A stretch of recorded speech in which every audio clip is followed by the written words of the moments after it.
Greetings and salutations. My name is Ashlee Tayla. Welcome to the mayhem that is my channel. In the years of 2012 and 2013, there was a television show airing on NBC that I think was truly the most brilliant, underrated, magical mayhem of a television show that has ever existed, and I think it's time that we as a society talk about it more. If you were a theatre kid, there is absolutely no way that you aren't at least aware of this show's existence. But if were mentally well in high school and adulthood, maybe this show missed your mark. And I would like to educate you on the glory that was the NBC show Smash. Smash was created by Teresa Rebeck, who is an award-winning playwright and television writer. She is so critically acclaimed. Her work is very critically acclaimed. She's been nominated for Emmys, but she also has won a Razzie because she has a story by credit on the 2004 Halle Berry Catwoman film, and I think that does give you an idea of what we're about to deal with. She's the showrunner, she's the show creator. This show was also, and I shit you not, produced by Steven Spielberg. Steven Spielberg personally had a hand in creating the show. The pilot was originally written to be a Lifetime series, but then got picked up by NBC and had a slight change of pace, change of writing.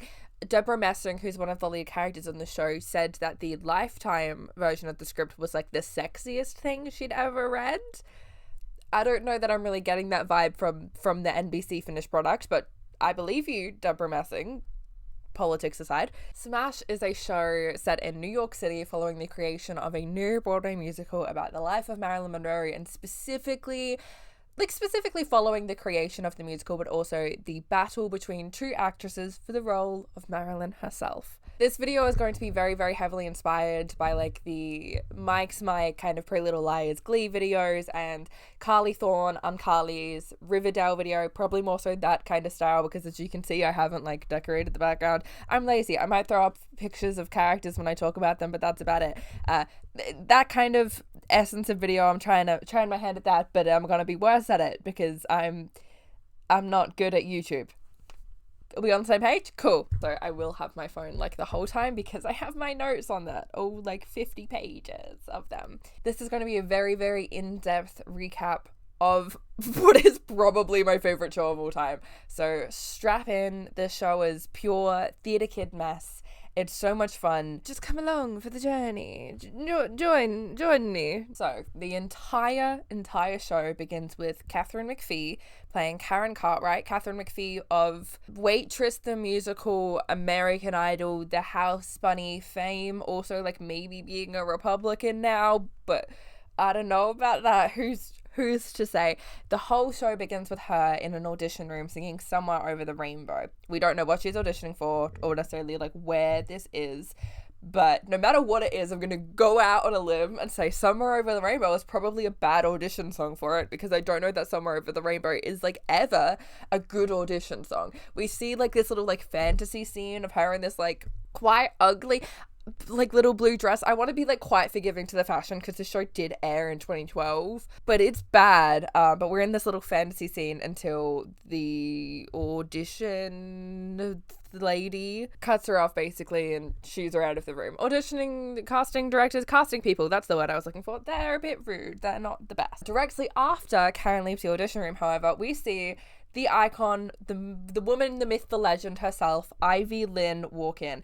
There's immediately she walks in and immediately there's a shot of her bending over and it's just framing her ass, and all the casting directors are nodding in approval over her body. It's quite gross. Ivy comes in, she's high energy, and she goes, "Do you want the tempo or the ballad first?" And I'm obsessed with her. Ivy Lynn is played by the absolute icon herself, Megan Hilty, one of the best Glindas in Wicked of all time, currently playing Meryl Streep's fucking character from Death Becomes Her in the musical adaptation of Death Becomes Her. Broadway preview start on my birthday on October 23rd, and nothing has ever made me more upset than the fact that I cannot go to this show's first Broadway preview on my birthday because I am obsessed with it. Death Becomes Her is one of my favorite films. Megan Hilty is one of my favorite performers. Everything about Death Becomes Her, the musical, looks phenomenal, and I'm so upset that I can't be there. Someone please go on my honor and update me about it. Thank you. After the audition, we hear Karen on the phone to her boyfriend, Dev, who is the worst character ever, but we'll get to that. She's just venting about the fact that the audition didn't go well, and she complains to him about the fact that she's not sexy enough, and then she just casually throws some fat phobia in there because it's 2012 and we can put that on television for some reason. And she also complains that she's not getting roles because she's too skinny. Pick a lane. Pick a lane. Then we meet two more of our lead characters, the writers and composers of famous Broadway musicals, Julia and Tom. Julia is played by television's famous Deborah Messing, and Tom played by famous for cheating on his wife, primarily Christian Bale. I'm kidding. Christian Bale is phenomenal.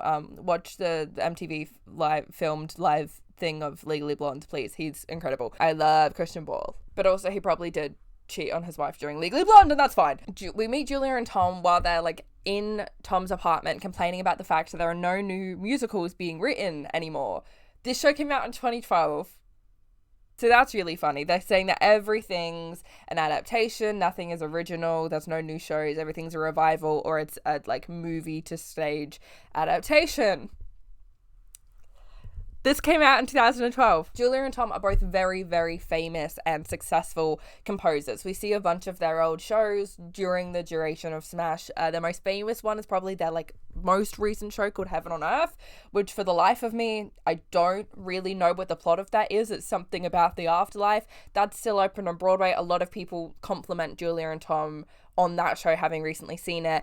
Ivy herself is in the ensemble of that show. After the opening, I guess, of Hell on Earth, Julia has promised her husband that she's going to take a break from writing. She's not going to work on anything new because her and her husband are trying to adopt. They're in the process of adopting a new baby. She wants to focus on that, and her husband wants her to focus on that because writing a musical is pretty all-consuming, and you can't really be around a family too much in the process of developing a new show, which is fair. Tom has a new assistant named Ellis, who Julia immediately hates. As an audience, we will learn that that's very justified, but she just seems to like not like his vibe and is such a bitch to him, and it's kind of very funny and I love it. But Tom has this new assistant named Ellis, and Ellis kind of offhandedly mentions to Julia and Tom that he's been reading a biography about Marilyn Monroe, and he thinks that she would make a great musical, and like a light bulb kind of goes off in Tom and Julia's mind. We very briefly see a glimpse into Julia's home life, where her husband is played by Shrek himself, Brian Darcy James. Julia is immediately at home, like, obsessed with the idea of Marilyn the musical, and Frank is a little, like, nervous, being like, hey, you told me you weren't going to do that anymore. We're trying to adopt. You said that you would focus on that. We also meet Julia and Frank's teenage son, Leo. He is, I think, meant to be 16. He is played by an actor who has to be at least mid-20s. He is comedically too old to be playing a 16-year-old. He's also, not to be mean, but, like, not a great actor. He has a lot of playtime this season, but like the fact that he's not a great actor and also looks way too old makes every scene with Leo incredibly funny. But they have a teenage son named Leo. Tom visits Ivy in the production of Hell on Earth, and we learn that the two of them are very, very close friends, and I love their friendship so much. We see a lot of their friendship throughout the show. We don't know exactly where it came from, whether they just connected during like creative processes during Heaven on Earth because she is in the ensemble, or if they've known each other for longer. We don't really know, but they're adorable and I love them. And Tom basically asks Ivy as a favor to record a demo for a song that him and Julia are writing for the hypothetical, definitely not going to happen Marilyn musical. The song is called Never Give All the Heart. It's beautiful. Ivy kills it. There's this scene of them like writing it where Julia kind of is like, I don't really know what I want on this, and Ivy just goes full belt on it, and she's phenomenal. But Ellis, the sneaky little assistant, is in the room and he's filming, and he puts it up on YouTube without anyone's permission and somehow doesn't get fired for that. Tom and Julia are really, really cautious of the fact that they've just leaked this very first edition rough concept for something they're not even going to work on. But when theatre critics and theatre bloggers all band together to basically sing their praises and say that they love the song and the idea, Julia and Tom decide to move forward with developing this show. Karen has dinner with her parents, who are from Iowa. The fact that Karen is from Iowa will be mentioned a lot. They're largely just like unsupportive of Karen pursuing a job in the theatre and a life in the theatre, and they're very much so like, find a backup plan, and they're very like unsupportive not because they are bad people, but because they're just like, we want what's good for you, and this doesn't seem like a stable thing, and you're kind of constantly telling us about auditions that haven't turned out super well, which is, I understand, like, fair for parents to say, but don't say it to her face. She's doing a brave thing and following her dreams. Dev sticks up to her parents, which is like the only good thing Dev ever does in this whole show. Julia and Tom approach probably the best character in the whole show, Eileen Rand, who is a producer in the industry. She's played by Angelica fucking Houston. And they ask her to produce Marilyn the musical. And Eileen is going through a very messy divorce with who was her producing partner, Jerry something. But she very much so wants to kind of create a name for herself in the industry and be able to work without Jerry. So she's very excited about the opportunity to produce something that she believes in with these two very accomplished composers without Jerry's name on the project. Eileen immediately wants to hire Derek Wills, who evil man, as a director, because he's apparently good at his job, but evil. Tom immediately opposes because Tom, love of my life, is smart. Tom has worked with Derek in the past and truly only has negative things to say about Derek. He thinks he's horrendous to work with, he's horrendous to actors, and like that should be enough for them to say, hey, we're not going to hire Derek Wills, because if one of your like two writers, if the guy who writes all of the music for your show is like, hey, I hate working with this guy, I don't work well with him, that should be enough to veto Derek as an option. But no, they ignore him. They bring Derek into audition to be the director, and they basically get him to stage a number. He choreographs this whole baseball number that Tom and Julia came up with to the song called The National Pastime. Fucking banger of a song.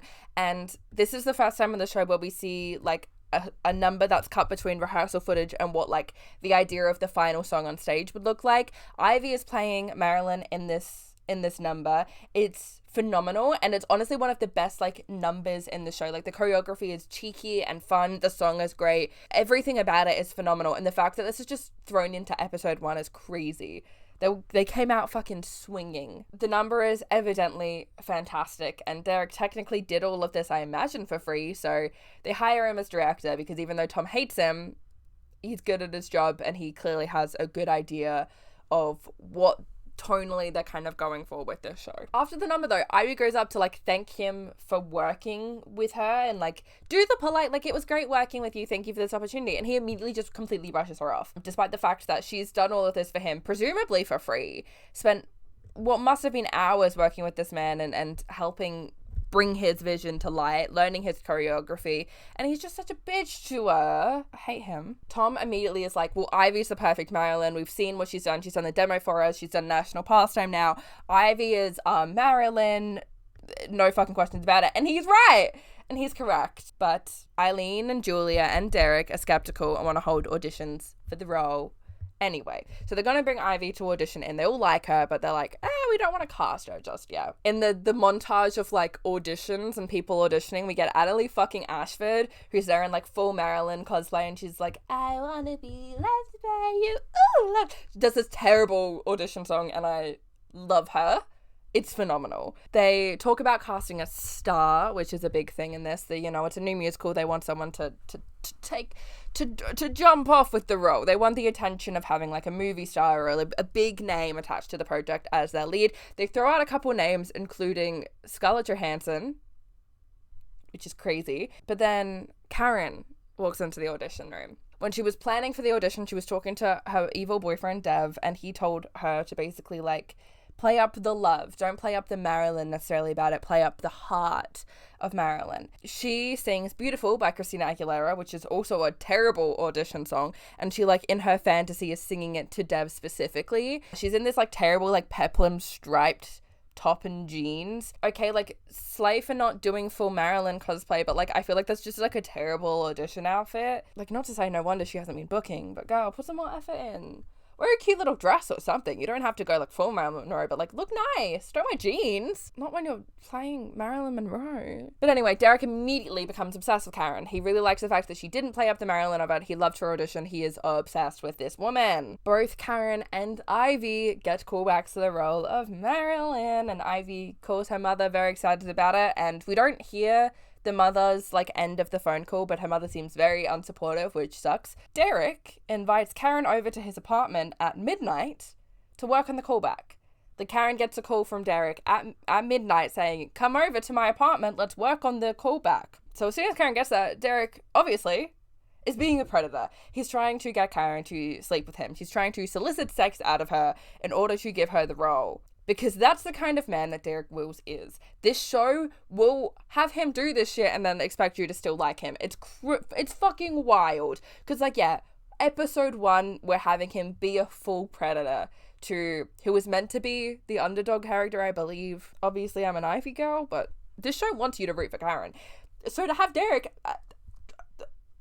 it's wild. Karen, however, does not want to just fall for this. She goes into his bathroom and cries for a minute, then comes out and sings him Happy Birthdays, Marilyn. She kind of, like, straddles him while she's singing it, but then, like, whispers, not gonna happen, and rolls off his lap and walks out. Like, good for her, but also, he did just try to peer pressure you into sleeping with him in order to give you a role. You should probably report that, I think, and, like, maybe go to therapy about it. Maybe tell some loved ones and, like, make sure that you're feeling okay about it, but also, like, yeah, maybe tell his producer or someone. I don't think you need to go to the authorities, but this man is clearly a predator. The first episode ends with Ivy and Karen going to their respective callbacks, both singing Let Me Be Your Star, which is one of the best songs ever written. If you are even musical theatre adjacent, there is no way that you haven't heard someone sing this song, including potentially Andrew Rannells on the hit show Girls, who sang it on there as an act of defiance after Smash got cancelled. There's a montage of each of them getting ready and going to the audition, callback, whatever you want to call it, and it's just immediately so clear that Ivy is the better choice for Marilyn. Like, she has the physicality of it, her voice, like, her voice is just better suited to these belting musical theatre songs that they are writing for the role of Marilyn.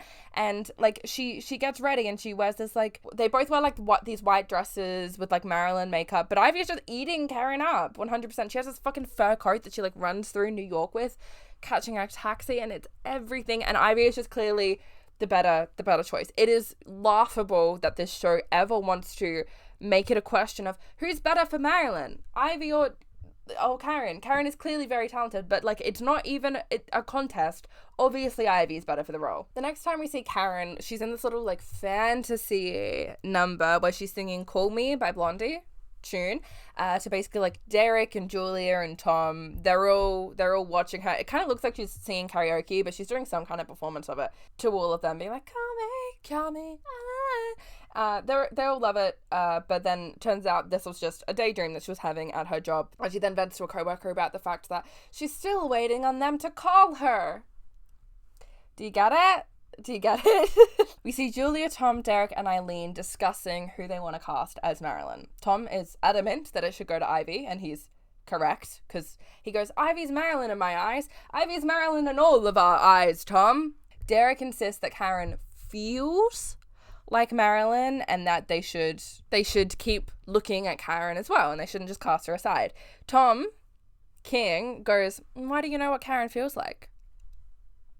Tom fucking knows. Tom is the only person with brain cells who clearly, like, Derek being a predator seemingly is an open secret in this fucking industry, and Tom is the only one willing to call him out on it and also, like, look out for his actors. Tom rightfully also points out that Ivy has a lot more experience than Karen. Ivy has been performing in Broadway ensembles for years and is consistently phenomenal, and she knows the industry. She is a, like, she's a professional. She's a distinguished professional. But then Derek goes, yeah, but Karen being green, they keep calling her green, which basically means that she's got not much experience. Derek says that Karen being green is what they need for Marilyn and for Norma Jean, which I can see that in theory, but not in this specific execution.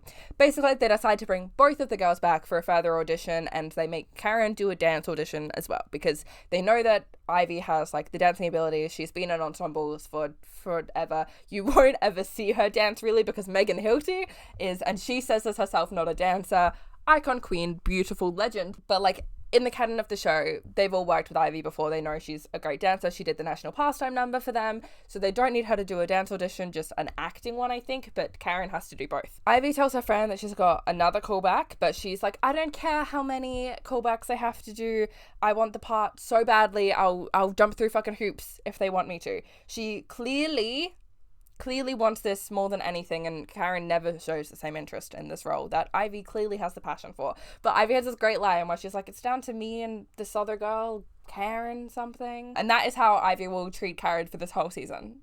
Good for her. Karen tells her boyfriend, Dev, that she has a callback for Karen again, and Dev kind of questions, like, what happened that other night when you went to the director's apartment? And Karen just dodges the question. I think you should maybe...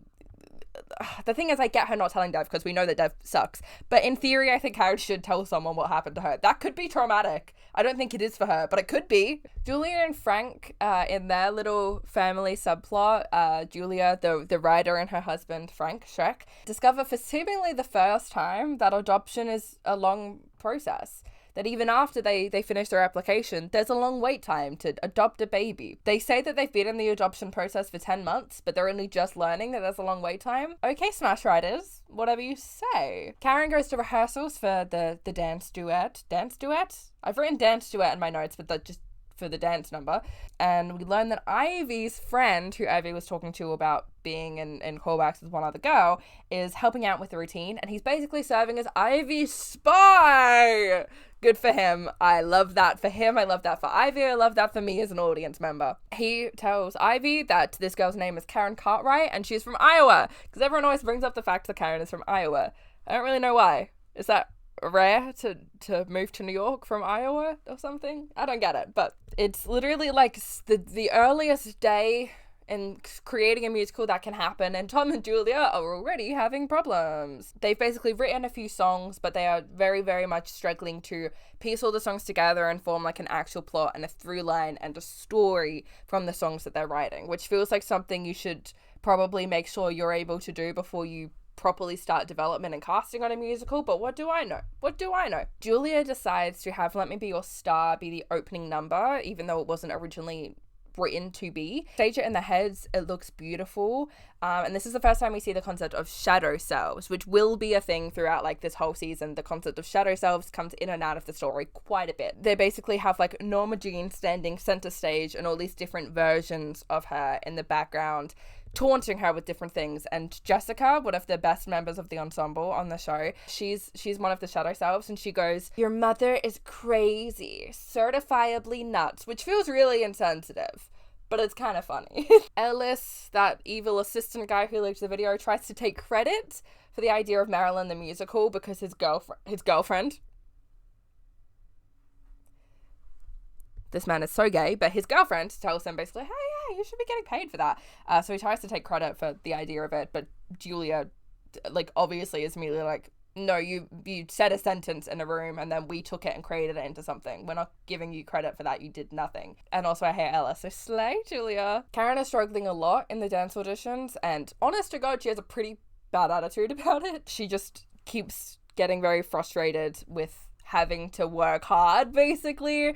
I'm biased because I kind of hate her, but she genuinely seems quite unprofessional in the setting. I'm sorry, she just does. Ivy and Derek meet again while Karen runs overtime. Karen's running overtime with the dance rehearsals, and Ivy's waiting outside in the hallway, and Derek and her run into each other again. And they basically act like it's the first time they're meeting, even though they worked together for that whole day with National Pastime, and Derek was a dick to Ivy too. They seemingly meet for the first time again, and they're instantly flirty. Ivy is reading this Marilyn Monroe biography. He kind of asks her if it's a good one, and Ivy says that she's read 10 biographies in like the week or two that she's known this gig has existed. They kind of play back at each other, and he's like, how many movies have you seen? And she's like, oh, I've seen all the movies, even Monkey Business. It just proves even more so that like Ivy has this passion and this love for the project and for the role that Karen doesn't have. Ivy's doing all of this research that maybe she doesn't have to do yet, but we never see Karen showing up with anywhere near that kind of dedication for it. Ivy and Karen meet for the first time after this, and Ivy compliments Karen's scarf,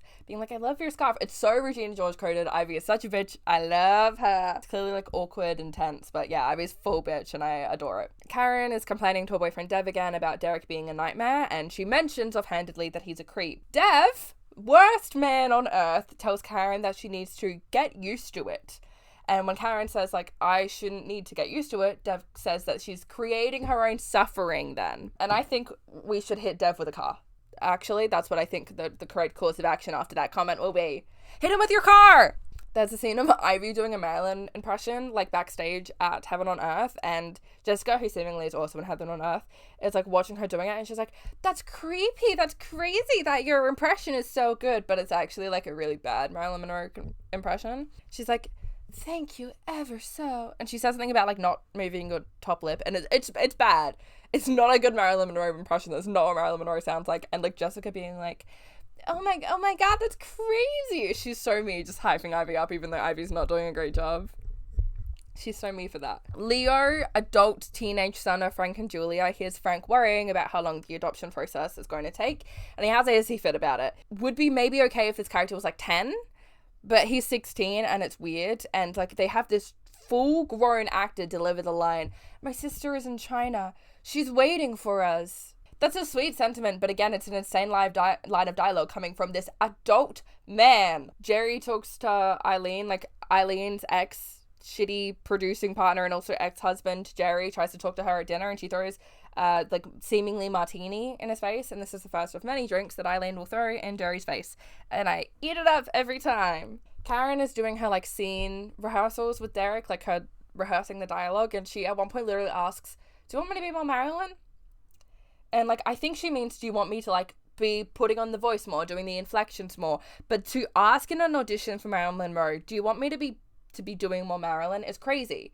You're meant to be being Marilyn, yeah. You should probably be doing Marilyn well. We also see Ivy's, like, acting rehearsal, her, like, scene dialogue rehearsal, and she's insanely brilliant and perfect, and there's no question about whether or not this role should go to her. The scene where Ivy is talking it through with Derek, she's also talking, like, she's breaking down the lines of dialogue and thinking about Marilyn's motivations. She's fucking brilliant and correct for this, but I think her and Derek sleep together for the first time after this. At some point in this episode, Ivy and Derek sleep together for the first time. I think it's after her acting audition, so it's kind of like, again, in this position where Ivy is vulnerable. Ivy's, like, pretty consenting and, like, willing and wanting this relationship with Derek, or this situation with Derek. It's not really a relationship, but, like, sleeping with him.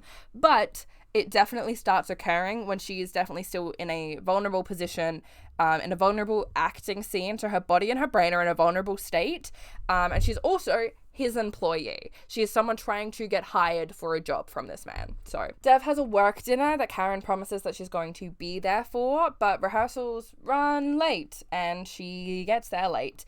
Karen at some point texted Dev that she was leaving rehearsal, but then she didn't let him know when she got called back into rehearsal. So, like, Dev, from his point of view, got, like, a text being like, I'm on my way, I'm leaving rehearsal now, and then she didn't show up for ages after that, and I understand that that can be quite nerve-wracking, and that can build up your anxiety, and I think it's shitty that Karen didn't find time to text him again after that. I understand that rehearsals are hectic, but I think she should have. But when Dev confronts her about this, he isn't coming from, like, a place of concern or even talking to Karen about, like, that communication maybe wasn't the best thing to do.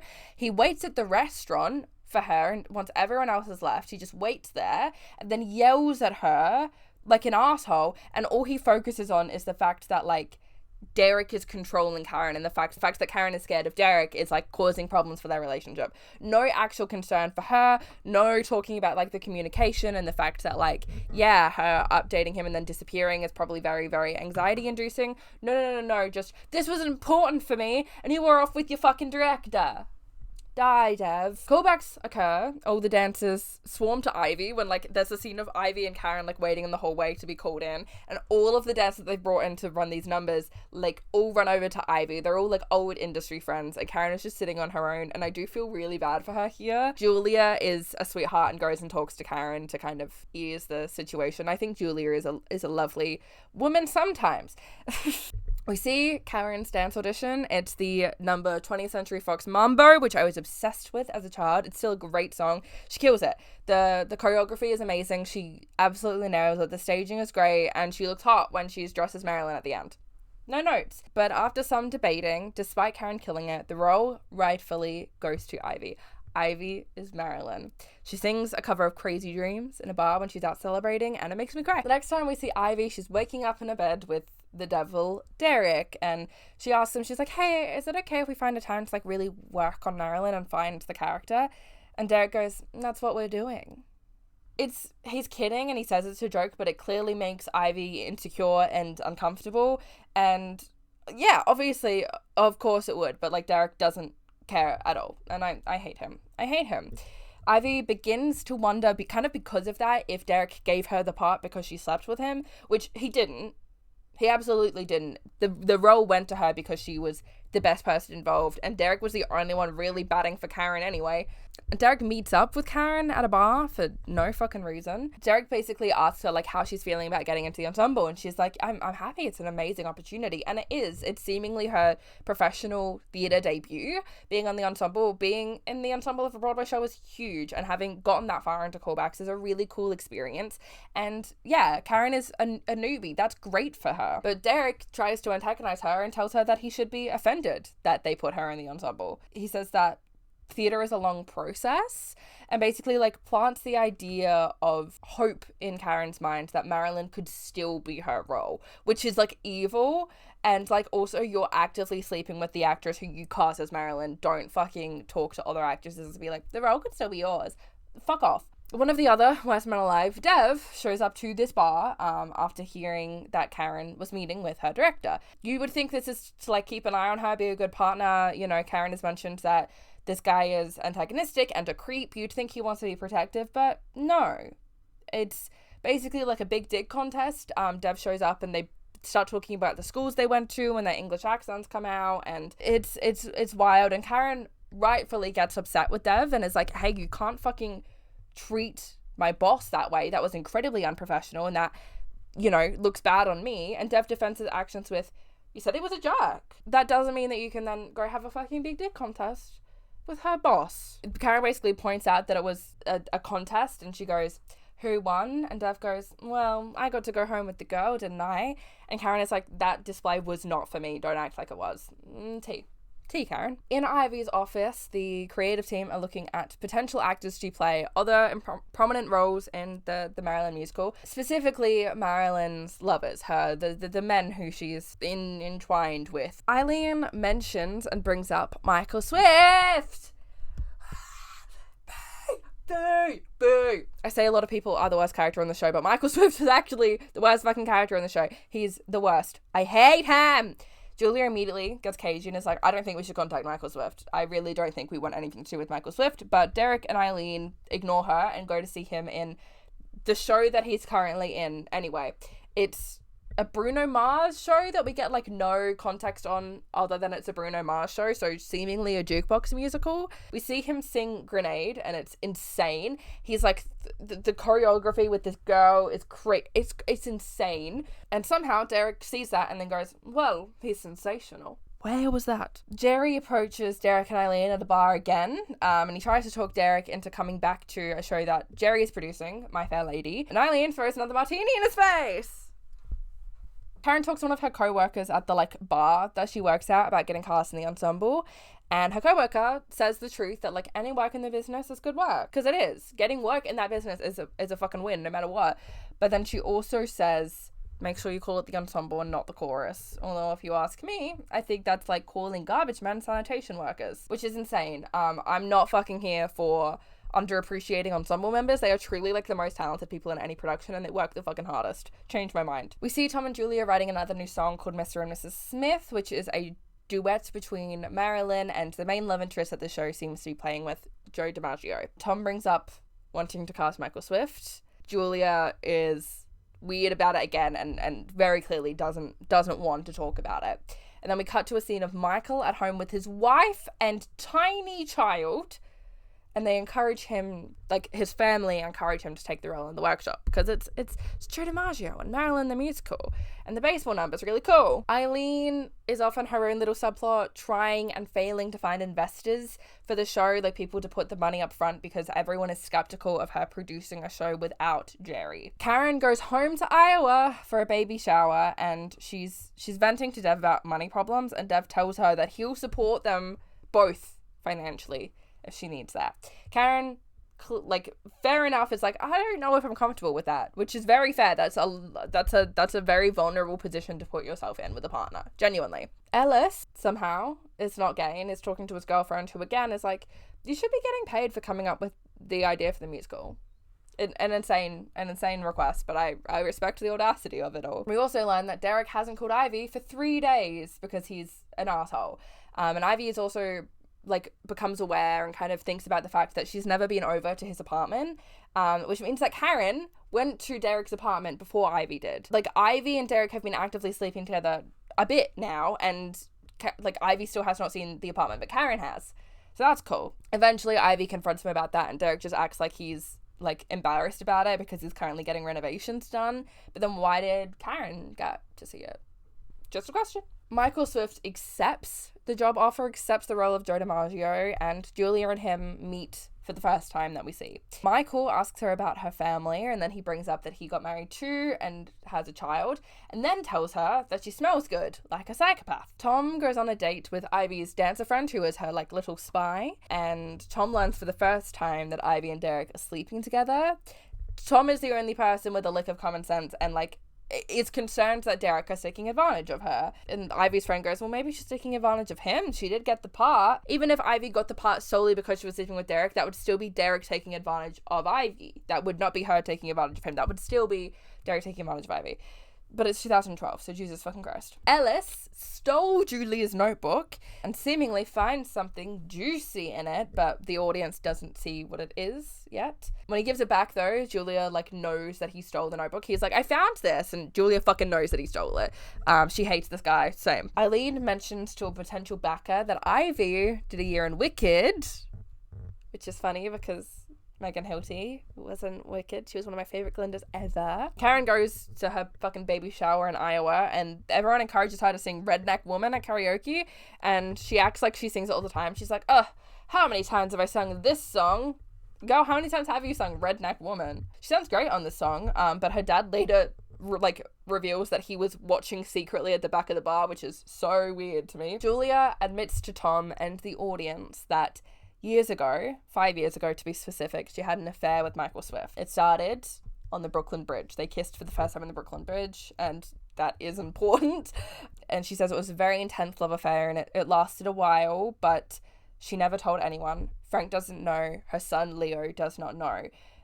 So she asks Tom basically to help her not fall back into that and rekindle that affair. And then the workshop begins. We meet Linda, who is one of the best characters. She is the stage manager for Bombshell, not yet named Bombshell, but for Bombshell, and she's the unsung hero of this show as well. She's played by Broadway legend Anne Harada from Avenue Q, also Icon from Schmigadoon. Things are immediately really, really awkward and tense between Julia and Michael, and the ensemble, who are all Ivy's friends, all immediately are super cold to Karen and like don't really want anything to do with her. We also meet someone else joining the ensemble, Ivy's close friend, Sam, played by Aaron Burr himself, Leslie Odom Jr. Lovely to see you, sir. Eileen learns that Jerry had her money frozen during their divorce, and so her lawyer can't get her money. They can't like free her from that. So Eileen now can't fund the workshop herself, and she has to find $20,000 additional dollars for the workshop and the out-of-town tryout, as well as people willing to fund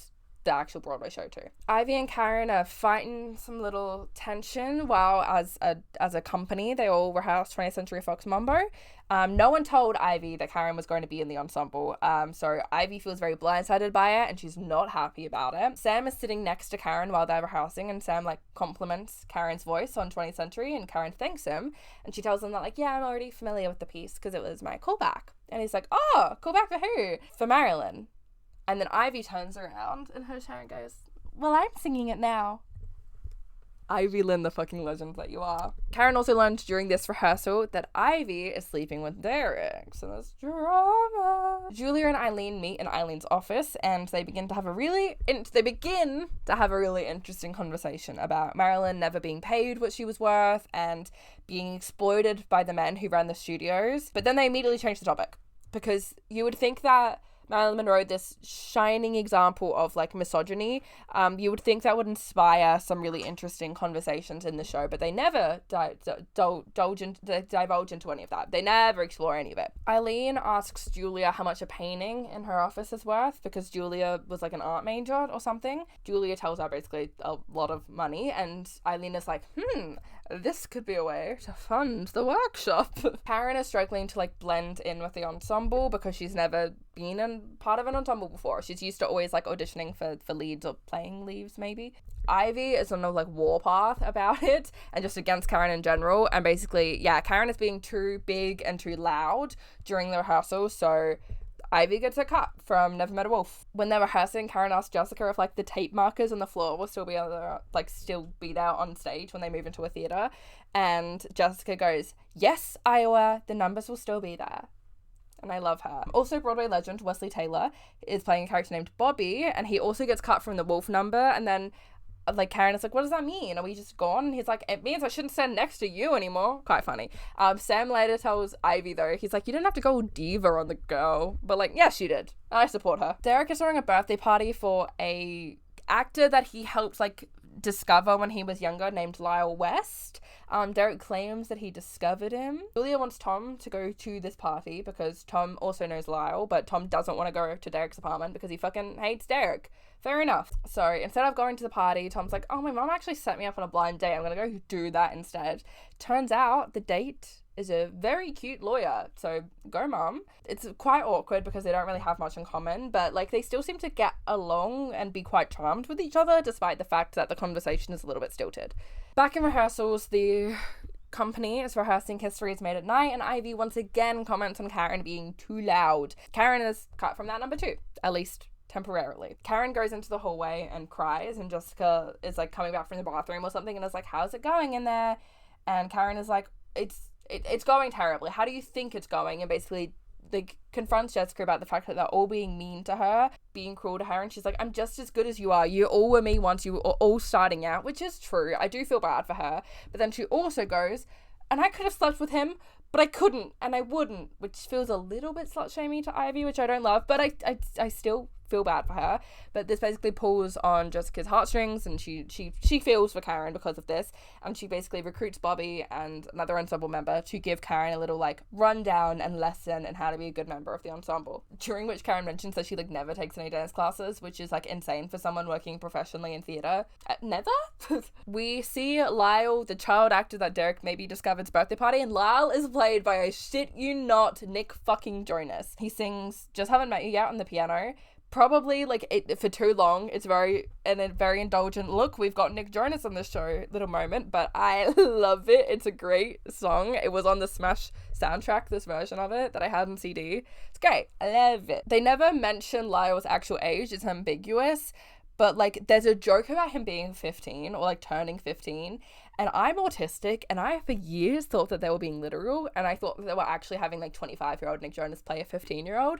And I thought that was the most ridiculous thing in the world. But I think they were kidding, and I think his age is ambiguous. He's probably meant to be like 18, 19. He's meant to be young, but I don't think he's actually meant to be like a child. But despite the ambiguous young age, Lyle immediately begins hitting on Ivy, and it should be weird, but like respect. Ivy looks so phenomenal at this party. Shoot your shot, kid. We see Ellis's girlfriend again at this party, but he doesn't introduce her to people as his girlfriend, so Ellis sucks on every front, basically. Eileen talks to Lyle, like, kind of at his party, and we learn that Lyle has, like, fallen into just, like, stupid amounts of money from being a child star, and he doesn't know what to do with the amount of money that he has. So Eileen decides, like, oh, I'll sell the painting to him, and that's how we'll get the money. But Lyle says he's less interested in the painting itself, but he'll take the painting as collateral, and he'll just fund the workshop, and he'll fund the out-of-town tryouts, and he'll put his faith in Bombshell, and he'll just keep the painting as collateral in case it majorly flop. But he's like, you have to sell me on the show first. So all of the cast kind of come together and they perform Never Met a Wolf Who Didn't Love to Howl, which is one of my other favorite numbers and songs on the show. It's so much fun. We see this song later in like a different version sung by Karen, but this is the version sung by Ivy, and it's so fucking good. It's so good. The ensemble gang basically spends the evening coaching Karen on what to wear and how to act socially in the ensemble to like fit in more. And then they give her lessons basically on how to blend her voice in with other voices to create the ensemble sound rather than singing above everyone. They also teach her some dancing that will, do something. They do a little routine with her. They do this little routine to Rima Has It by Adele, but then they give Karen a solo in the middle of it, which seems like it would defeat the purpose entirely. They perform this little ditty at like a bar, and like during Karen solo she even gets the spotlight, and it's like, is the point of this not to make her blend in? What are we doing? Ivy sees Derek at Lyle's party, clearly hitting on another woman, with his hand literally on this other woman's ass. So Ivy confronts him about this, and he basically tells her it's business, and she better get used to it if she wants to be a star. And then Ivy is like, hey, Lyle, show me your bedrooms. To try and retaliate. And I once again would like to know Lyle's character's age, please, just in case. Karen shows up early to rehearsal the next day, and Derek asks her to help him choreograph for a moment. And he tells Karen that she's terrified of anything below the net. So someone should kill this guy, I think. He basically just implies that she's sexless. Ivy walks in, and, like, she sees the two of them together, and she stops, and she's like, am I late? And Derek goes, no, Karen was early. And for once, like, that's fair, but also I'm on Ivy's side still. The workshop itself is like being put on for a crowd in 13 days, and Julia still has not finished writing the book because she never fucking finishes writing ever. Julia, fun fact about her character. Frank, her husband, is out of town on some teacher's workshop thing, and Michael asked to meet her after rehearsal to go over some scenes, which is very weird because you would think that is what rehearsal time is for. Tom wants to cancel a second date with the lawyer that he met with the other night, but Julia is like, no, go on your second date with him. There's a scene which like kind of parallels Julia getting coffee with Michael and Tom's date with the lawyer, which kind of implies that Julia and Michael are also on a date, which I hate. Gross, disgusting. Michael complains to Julia that she's painting like DiMaggio as like a bad guy when he's like, she was the love of Marilyn's life. I think we should be painting him in a better light. And Julia like is like, well, I'm writing a show with complexity. There's going to be complexity to his character. She gets a phone call from a random number and she like denies it, and then we see Tom on his day. Tom's day is basically being like, Tom, you should come for a nightcap. He gets a call from a random number, but he answers it, unlike Julia. Turns out to be Julia's son Leo, who has been arrested for smoking weed. He says he wasn't actually smoking it, he was just with his friend who was smoking it, but I don't believe him. Tom's lawyer date goes with him to the jail to be like helpful. Dev learns that he's not a shoo-in for a promotion at his job that he thought he was in. He works in like politics somehow, government somewhere, and Karen meets a reporter that Dev is like always talking about and spends a lot of time with, RJ. She's a really, really hot lady, and Karen's like, I always pictured a fat white guy. And then Dev bails on dinner plans with Karen, saying that he has to go work more with RJ. Interesting. Julia arrives home and is very, very mad that Leo got arrested, but Tom was like, oh, my boyfriend lawyer was there and he was great and he got him out of all charges and it was hot, and he's just very, very horny for his lawyer, and it's really cute. And Tom asks where Julia was, and when Julia's like, I was with Michael, Tom understandably gives her a lot of shit for that and is like, what the fuck are you doing?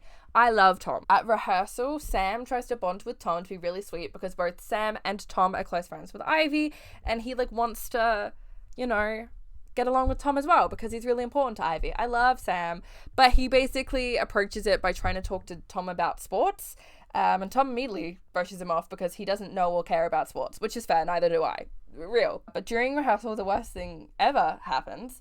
Ivy is rehearsing Let's Be Bad, and Derek tells her that she's not getting enough Marilyn vibrato on a note. Ivy rightfully says that, like, well, it's hard to get that vibrato on a belt. Derek ignores her and gets Karen to stand up and sing Happy Birthday as Marilyn in front of everyone. Saying in front of everyone, like, I've seen you do it before, do it how I've seen it, and then tells Karen to coach Ivy in the vibrato. Also, just to note, Karen singing it on fucking Happy Birthday does not correlate with the fact that, like, Ivy is saying it's just hard to do on a belt. Karen does not try and do it on a belt. So the coaching is ridiculous and insane. Karen and Ivy have this little meet up, and Karen goes, I don't know why he needs you to. And Ivy goes, what? Take lessons from a chorus girl? Get her again. And then Karen goes, you don't have to be so. And Ivy goes, no, tell me, how am I being? Can I give you a little advice? I'm a grown-up, and I have a pretty clear sense of what I bring to the party. No, the advice is, don't get ahead of yourself. If I need a little dialect coaching once in a while, so be it. Marilyn got help all the time. All the time. But she knew what she brought to the party too. And what she had couldn't be taught. I love her so much. And then the pianist shows up and Ivy's like, we've been waiting and waiting. And does this little, like, grabby thing with her hands. She's such a bitch. I love her. Julia learns that the fact that Leo was arrested could jeopardize their adoption chances. And she tries to talk to Leo about this, and he goes, so that's what you really care about? Which feels really weird considering how desperately he wanted the adoption to work out because he wanted to get his little sister in China. like 2 episodes ago. Okay. Julia's like not at rehearsal the following day, and Michael asks where she is, and Tom goes, she had a family emergency, so she's working from home. Because that's where she needs to be. With her family. And I love Tom. Fuck you, Michael Swift. Then we have truly the greatest number in the show, and also one of the greatest like musical numbers ever fucking committed to film. We have Let's Be Bad. We see the whole thing staged in people's heads. And please go watch it right now. Go watch Let's Be Bad from Smash. It's so insanely phenomenally good. After the number, Karen goes to compliment Ivy on like the trill, and Ivy like shuts her down, telling her to not to condescend to her. Goes, I've got a lot on my plate, but I'm handling it, and I don't care what you or Derek thinks, which like very clearly communicates to Karen that, oh, this is not about you, Karen, this is about what Derek has said to her, actually, very clearly. Ivy goes to a bar with Sam and Michael later, which is the weirdest pairing. Like, Ivy and Sam at a bar, yeah, they're best friends. Why the fuck is Michael there with them? And we learn that Sam is gay, and he goes, I tried to talk to Tom, but he's just so gay. And Ivy's like, you're gay. But Ivy hides herself up to find out where she stands with Derek and what they're doing, and so Michael is like, yeah, I'm hyping myself up too. I'm gonna go confront my problems. Leave Julia alone. Karen is venting to Dev about all the drama at work with Ivy and Derek, and she slut shames Ivy again in the process of complaining to Dev. Thanks, babe. Really needed that from you. She's saying explicitly, and this is like just slut shaming in general, that she used to look down on girls who dress sexy because she thought it made them look desperate. I hate her. I'm sorry. Dev takes this time to tell her to wear something sexy to his work dinner that she's going to that evening, because Dev also sucks and I hate him too. And Karen goes, poor Marilyn. This is what her life was like every day. This is what led her to pills and booze. And Dev goes, well, wearing a sexy dress for one night won't kill you, but I will kill him. I'll kill him. Karen gets ready to go out with him and sings It's a Man's World, and she does all these little sexy dances with the chair, and then she ends up by going, yeah, I know what I bring to the table. It's really weird. Like, good for her, but weird setup for this number. Michael then fucking shows up to Julia's apartment, and Julia immediately is like, go home, leave. You cannot show up here. Leave.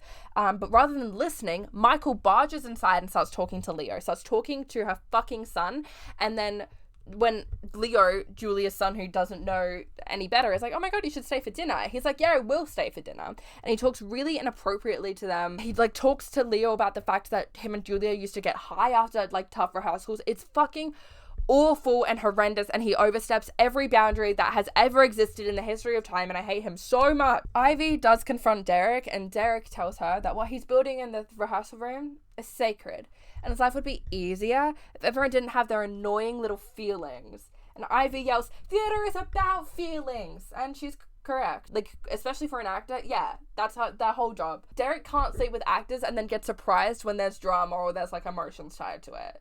You can't do that, dude. Karen goes to Dev's work dinner, but then she realizes that she's not even sitting with Dev. He made her come, but then like she has to sit at another fucking table. I would have left. She doesn't, and she sits at a table that turns out to be like she's sitting with Dev's main opponent for this job that he thought he was a shoo-in for, and turns out like he's not exactly.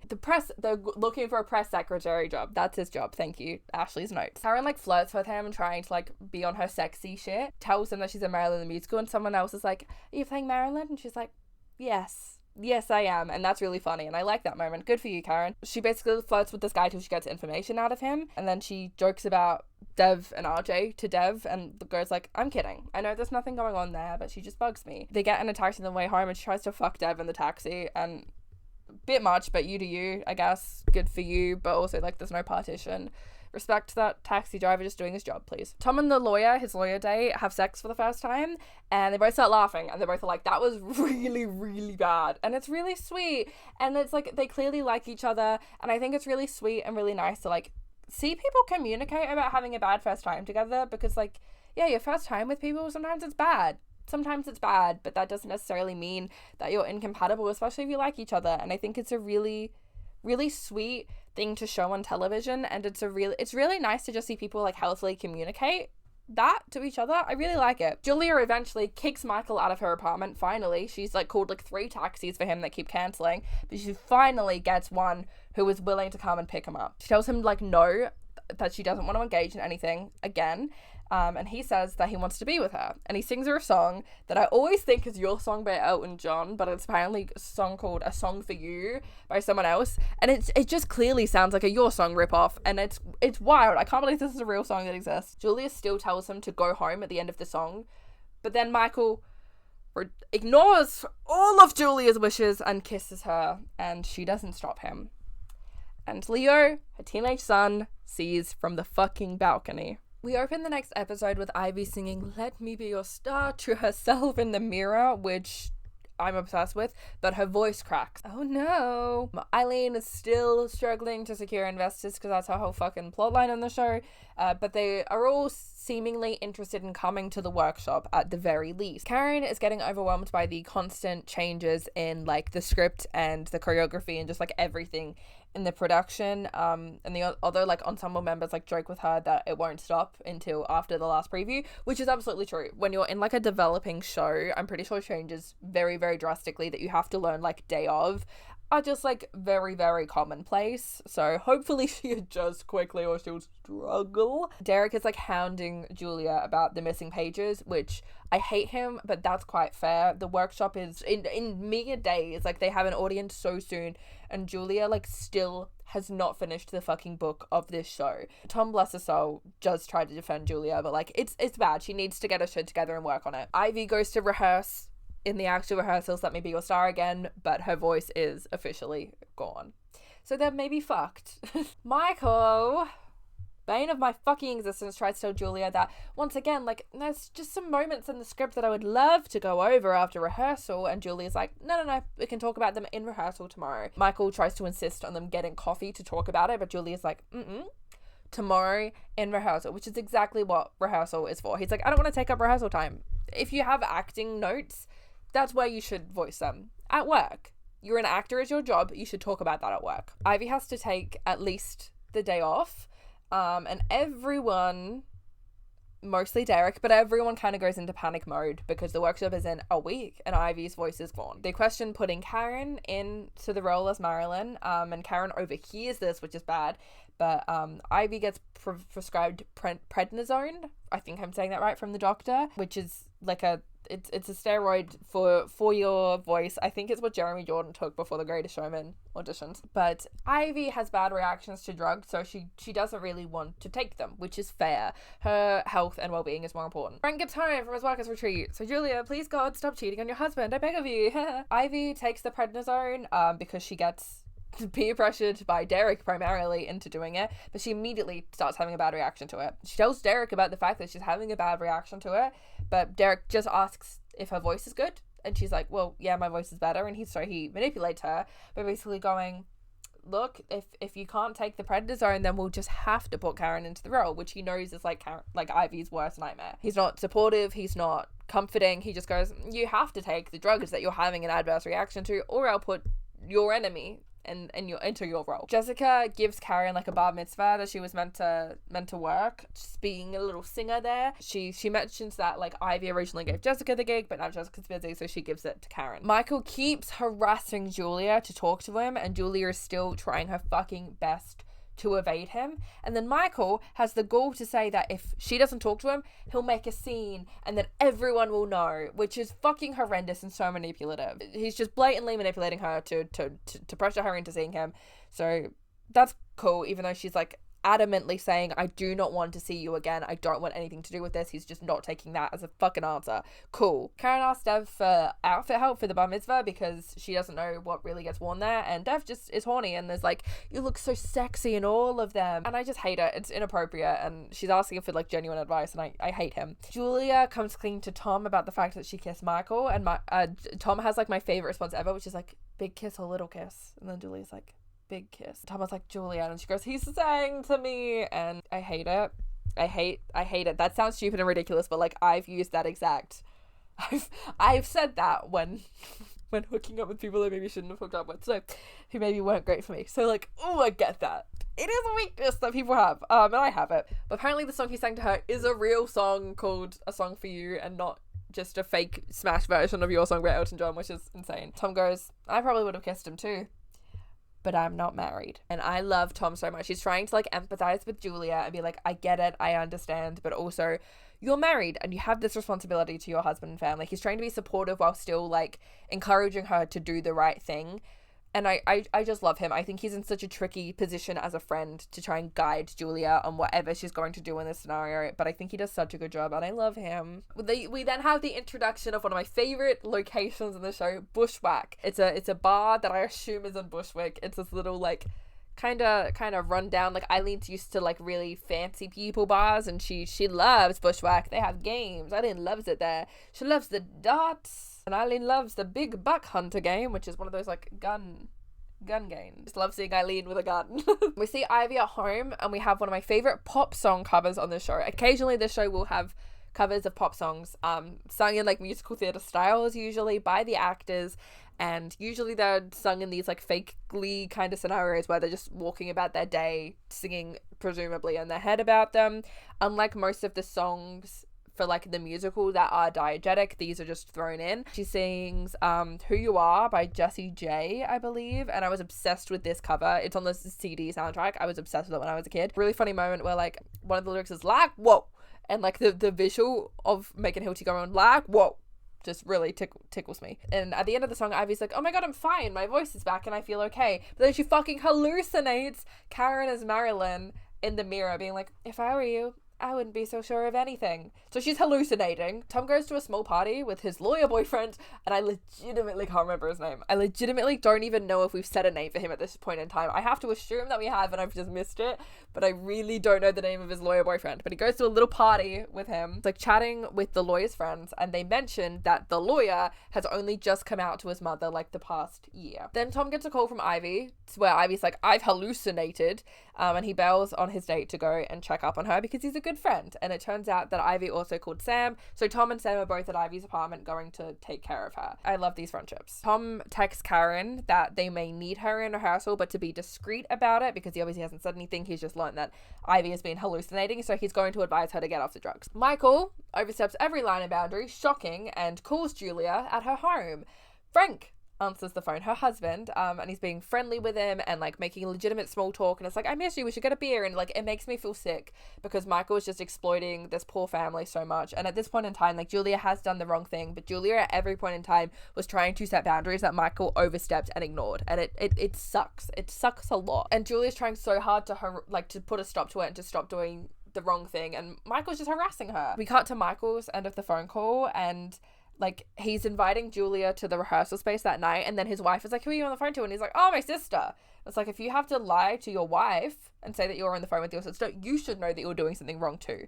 I hate him so much. He makes me sick. Karen is doing her little gig at the bar mitzvah, and she has one song left, and she chooses to do Shake It Out by Florence and the Machine. This is one of my favorite covers on this whole show. This is my mum's favorite from the CD.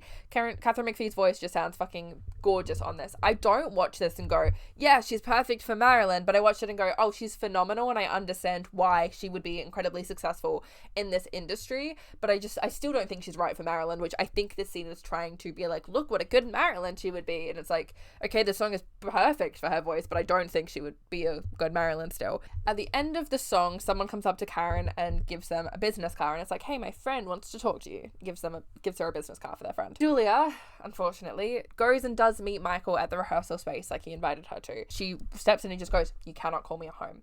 You cannot show up at my home. And she's like, you should think of not only like my family, but think of your family, think of your wife and your fucking tiny baby. She admits that she never should have cast him, and that she also thinks he shouldn't have taken the part. And he argues about this, but like obviously she's correct. But then Michael just keeps hitting on her repeatedly until Julia finally gives in, and they have sex on the rehearsal couch. Everyone uses that, guys, gross. Tom's hanging out with his lawyer boyfriend, and he's like, wow, my friends really liked you. And Tom is like, hey, they mentioned that you only like just came out to your mum last year. And like he's trying to field this thing of like, is this going to be like tough? Is your coming out journey like a very, very new thing? Because Tom maybe doesn't want to be a partner to someone in that phase of their life when that's so far removed from Tom.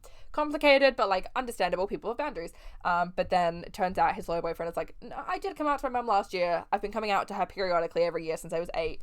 She's just had a hard time accepting it. So Tom was like, oh, nice, okay, you're not currently on your coming out journey. Like, we here, we're queer, cool, good to go. Ivy returns to rehearsal. She's stayed on prednisone and she's back. And Derek only asks her how her voice is doing. And Ivy gets snappy with him, obviously, and it's like, the voice is fine. Do you want to know how I am? Because good for her. And then she kind of throws the fact that she called Tom and Sam and they came and took care of her in Derek's face. Because, like, obviously, yeah, she could not have been vulnerable with Derek in that way because Derek obviously would not have come and cared for her. Tom thanks Karen for the fact that Karen was, like, willing to go on for Marilyn, but it's like, we won't need you. So, but thank you for being willing to do it. Karen shows all of the other ensemble members, like, the business card that she got because they're like, did you get tips? And she's like, no, but I got this. Then turns out that it was the business card for Bobby Raskin, who was some huge deal in the music industry. Jessica tells Ivy that Bobby Raskin was at the gig that Ivy gave, and then Ivy goes, and you gave it to her? Like, in front of Karen. It's very funny. I love her. She's such a bitch. I'm obsessed with her. Derek wants to run through History's Made at Night for the first time with the finished pages because Julia has finally finished the pages. He's very, like, he wants to be very urgent about it because the workshop is so close, but he wants to run it through with the actors being, like, off book. Like, they have no time to learn the new lyrics. He's like, just go. Ivy stumbles a little on the couch when it's like being moved around by dancers because they're, like, standing on the couch and the dancers are moving it around. She stumbles a little bit and she giggles. Derek fucking flips out and calls her unprofessional and says that she's a bad actor and says that she's not bringing any sex to it. And Ivy goes, actually, while we're stopped, I have a thought. Maybe you could give me notes without publicly humiliating me, and maybe remember that artists are not football players who can take endless abuse and still do their jobs. You get him again, bitch. And then Derek is really patronizing and goes to everyone, Miss Monroe is having a moment. Then Ivy goes, maybe a different Miss Monroe would do it better. Miss Cartwright? And, like, there was no reason to bring Karen into this. There was no reason to bring Karen into this, but I have to stand. Julia and Tom are like, let's take 10. We should have given the actors more fucking time with the new lyrics anyway. And Ivy goes, I don't need more time with the lyrics. I need to stop sleeping with men who are such narcissistic pricks. And, like, girl, I get you. Me fucking too. Actually, I should take that advice as well. And then she goes, and you're not that good looking, and you're not that good in bed either. She's speaking for the masses. I love her. Eileen takes a producer who was interested in the show to Bushwhack, my new favourite place, and she gets him on board to come and see the workshop, in which he will maybe hopefully invest after seeing it. And the episode ends with a shot of Eileen with a gun. Woo! That's for me. Now it's workshop time. Almost. The workshop is in a day, but we're in workshop mode. Karen goes to meet with Bobby Raskin, and he's not there. One of his, like, I don't know, people working in a studio are there.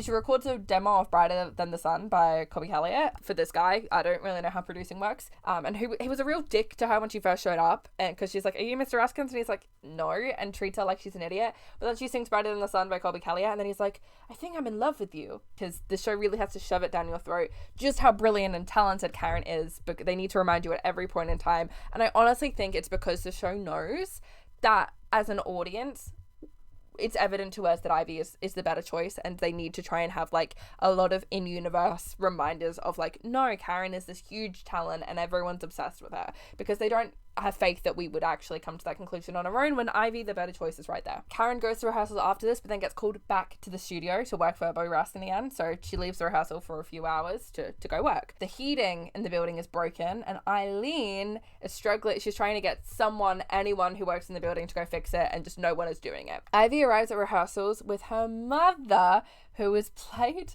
by fucking Bernadette Peters. Bernadette Peters is playing a character called Lee Conroy, Ivy's mum, but she's also just kind of playing Bernadette Peters. There's sort of references to, like, Lee Conroy's career. That is just Bernadette Peters. It's really weird, but whatever. I'm not mad about it. It's Bernadette Peters. And Lee is, like, a famous Broadway legend, so she immediately draws all the attention in the room because, like, being famous and a Tony winner will do that. And everyone's like, please perform for us, please perform for us. So she agrees and she performs Everything's Coming Up Roses, and she's phenomenal, and the whole room is enthralled by her, except Ivy, who is once again still being outshined by her mother, and that sucks. And it's her unsupportive mother. Her mother's, like, a bitch to her, so it really does suck. There's a deleted scene of Lee Conroy doing Rose's turn as well that's also phenomenal. I think Everything's Coming Up Roses is a far better choice in the episode, but, like, go watch the deleted scene. is great. Michael's wife and child show up to rehearsal, and his son is wearing a baseball hat, and his wife is like, he wanted to look just like you, and I want to kill myself. Julia runs off and throws up, and I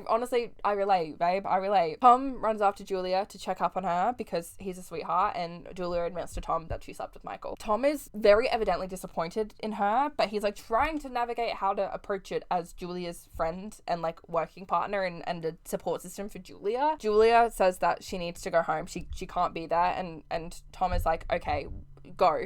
So he has to fend for himself as writer. I think it's selfish of Julia to do this to Tom. I understand that she's going through a lot, but I think it's a dick move the day before the workshop to leave Tom on his own when he only writes the music, she writes the lyrics and the books. She needs to be there. Leaving Tom to fend for himself kind of sucks.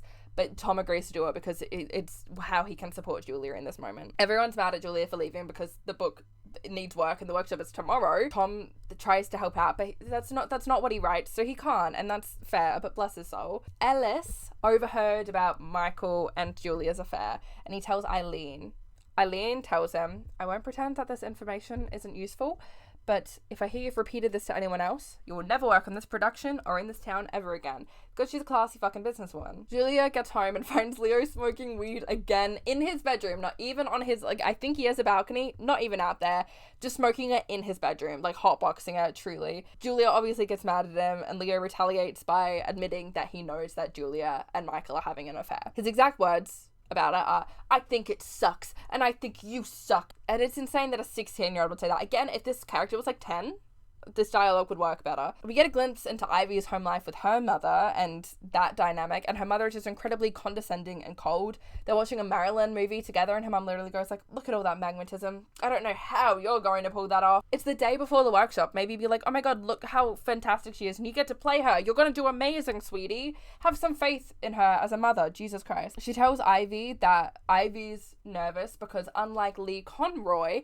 Ivy has been in the ensemble for so long, and she's still in the ensemble at her age, whereas Lee Conroy was always was a lead by Ivy's age. She'd been leads many times, so she wouldn't have been nervous about it.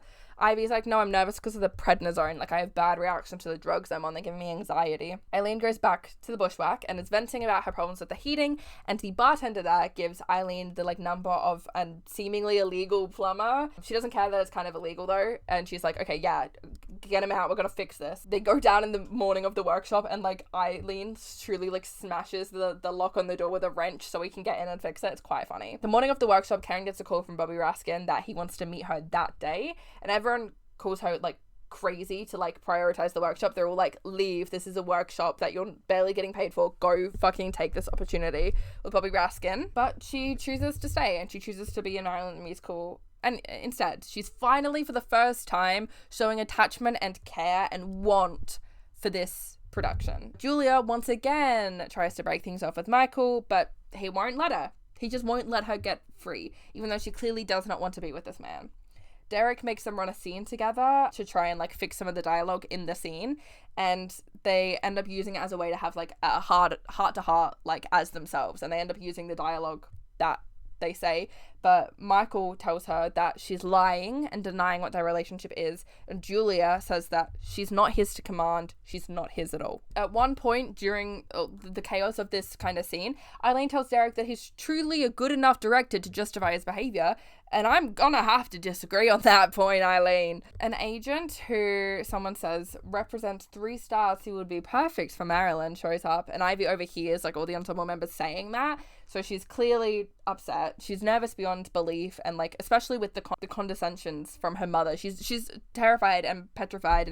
And Sam tells Tom to like reassure her, please, but Tom is a little preoccupied with the fact that Tom's boyfriend, the lawyer boyfriend, came to the workshop, and it's very cute. He kisses his boyfriend in front of Sam, and then he complains to Ivy, being like, oh, Sam is so straight, he got weird when I just kissed my boyfriend.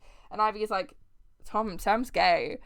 And then Tom is like, he's gay because Tom likes it. But then Tom does give Ivy a pep talk and reassures her and tells her that she's going to be brilliant and that she's great. And thank you, someone, for doing that. Nick, who is the bartender from Bushwhack, is working on the heating, but it's not finished. It's still not done. Eileen invites him to stay and watch the workshop because she thinks he's cute. But Eileen has to apologize to all the investors about the heat. There's nothing they can do. They have to run the workshop with the heat. Ivy's mother shows up a bit late and steals all the attention in the room because she clearly loves having all the attention on her, even if she's stealing it from her daughter, who is about to make her debut as a leading role for a musical that's slated to open on Broadway. And then the workshop begins. Ivy opens with Let Me Be Your Star, and she's phenomenal. We cut to her 20th Century Fox, which we don't see all of, and I get why, because this was choreographed with Catherine McPhee in mind. Megan Hilty can't do all the choreography, but I just wish at some point we got a full 20th Century Fox, even just vocally from Ivy, but we never see it. During History Is Made at Night, Ivy sounds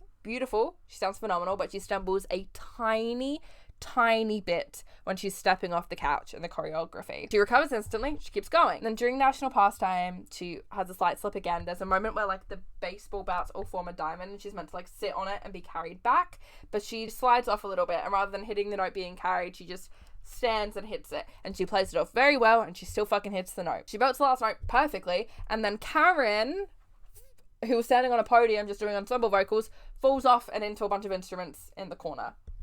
And she draws all the attention over there. Then it's intermission time. That's the end act 1 with National Pastime for some reason. So guess who tries to harass Julia and cross her boundaries during the intermission again? You probably got it correct. Derek pulls Ivy aside and initially compliments her and says she's really good in the show, but then says that she needs to get her shit together and pull her head in because apparently messing up, even though if I'm gonna say Ivy's two slight choreography slips are nothing compared to Karen falling into a bunch of fucking cymbals and drawing a bunch of attention, but whatever, considering Karen just had to stand there. Obviously that stresses Ivy out more, and Tom tells him, you don't talk to an actor like that at intermission, and Derek goes, you do if they're off their game. No, you still don't. It's clearly going to psych them out. Act 2 begins, and it's Marilyn and Joe's big fight before Lexington and 52nd Street. And Lexington on 52nd Street is the funniest song in the show. It's just him being hurry, hurry, take your seats. I've sat on Lexington and 52nd Street. Look at her being a whore with her dress being blown up. It's great. And then the workshop is over. That's the last song that we see. And the ensemble chats amongst themselves about the performance. And they all seem a little bit worried about Ivy's performance. Apparently, people think she didn't do a great job. I disagree. Ivy confronts her mother after the show, saying that her mother should support her no matter what. Her mother's presence there threw her off, and honestly that's very fair, because it's not Ivy just being I don't want you around. It's Ivy admittedly being you are so unsupportive that it throws me off my game and I don't know how to cope with it, and that's a very fair call. And she brings up the fact that Marilyn also had an unkind mother, because this show is really driving home the parallel that Ivy is Marilyn, but they still won't fucking act like she's a perfect Marilyn. They're still gonna act like Karen could be a better Marilyn, whatever. Lee says Marilyn turned out to be an icon, so it doesn't matter if she had an unkind mother, but Ivy counters it with the fact that Marilyn was an unhappy woman who died and struggled with addiction her whole life, and it was partially because of her unkind mother's treatment of her. Lee says that she loves Ivy, but she's worried about Ivy being in the industry because she knows what the industry is like, and she knows how damaging and awful it can be. Fair enough. I just feel there's better ways to communicate that with your daughter, honestly, babe. We then cut to a scene of Julia, Derek, Tom, and Eileen discussing all the reviews. Critics called it confused and messy, and clearly all thought there was promise there but didn't love a lot of the execution. Eileen says that they're going to have to repackage it, and they once again bring up the idea of putting a star in the lead role. Tom immediately shuts this down, saying Ivy was phenomenal, we keep Ivy. But Derek says she wasn't great in the workshop, and Tom reminds him that he told her during intermission that she was off her game. And everyone else does agree with Tom that that was a terrible thing that Derek did. And Tom goes, you know what I think? I think she humiliated you, so you sabotaged her. And I think he's correct. Tom suggests that the real problem in the production is Michael Swift, because Tom is an angel and the only man I trust. And Eileen knows what's going on, so she asks Julia to make the call on whether or not to keep Michael, and I love that. Julia votes him out. Thank God, we're free. Now, it's the episode with the fucking cage, baby.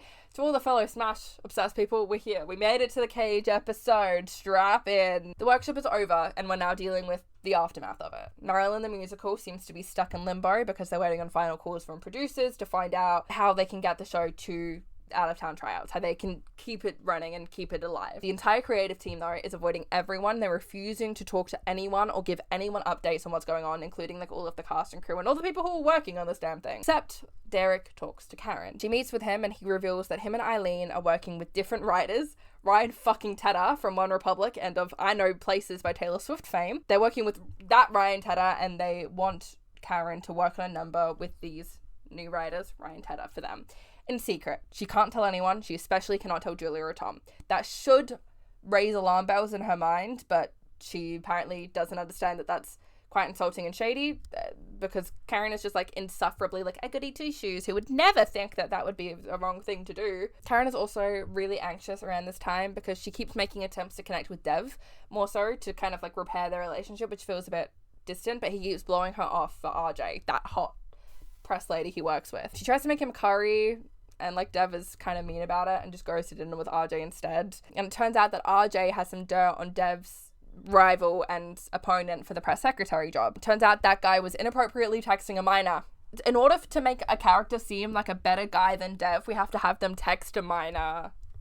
Cool. Julia meets up with Michael at some park and like finally breaks it off with him, and like in a way that he accepts. She also tells him that he's fired, he can't do the show anymore. Woohoo! Yay! Michael says that he can't do it anymore because his family is everything to him. And it's really laughable for him to turn around and say that.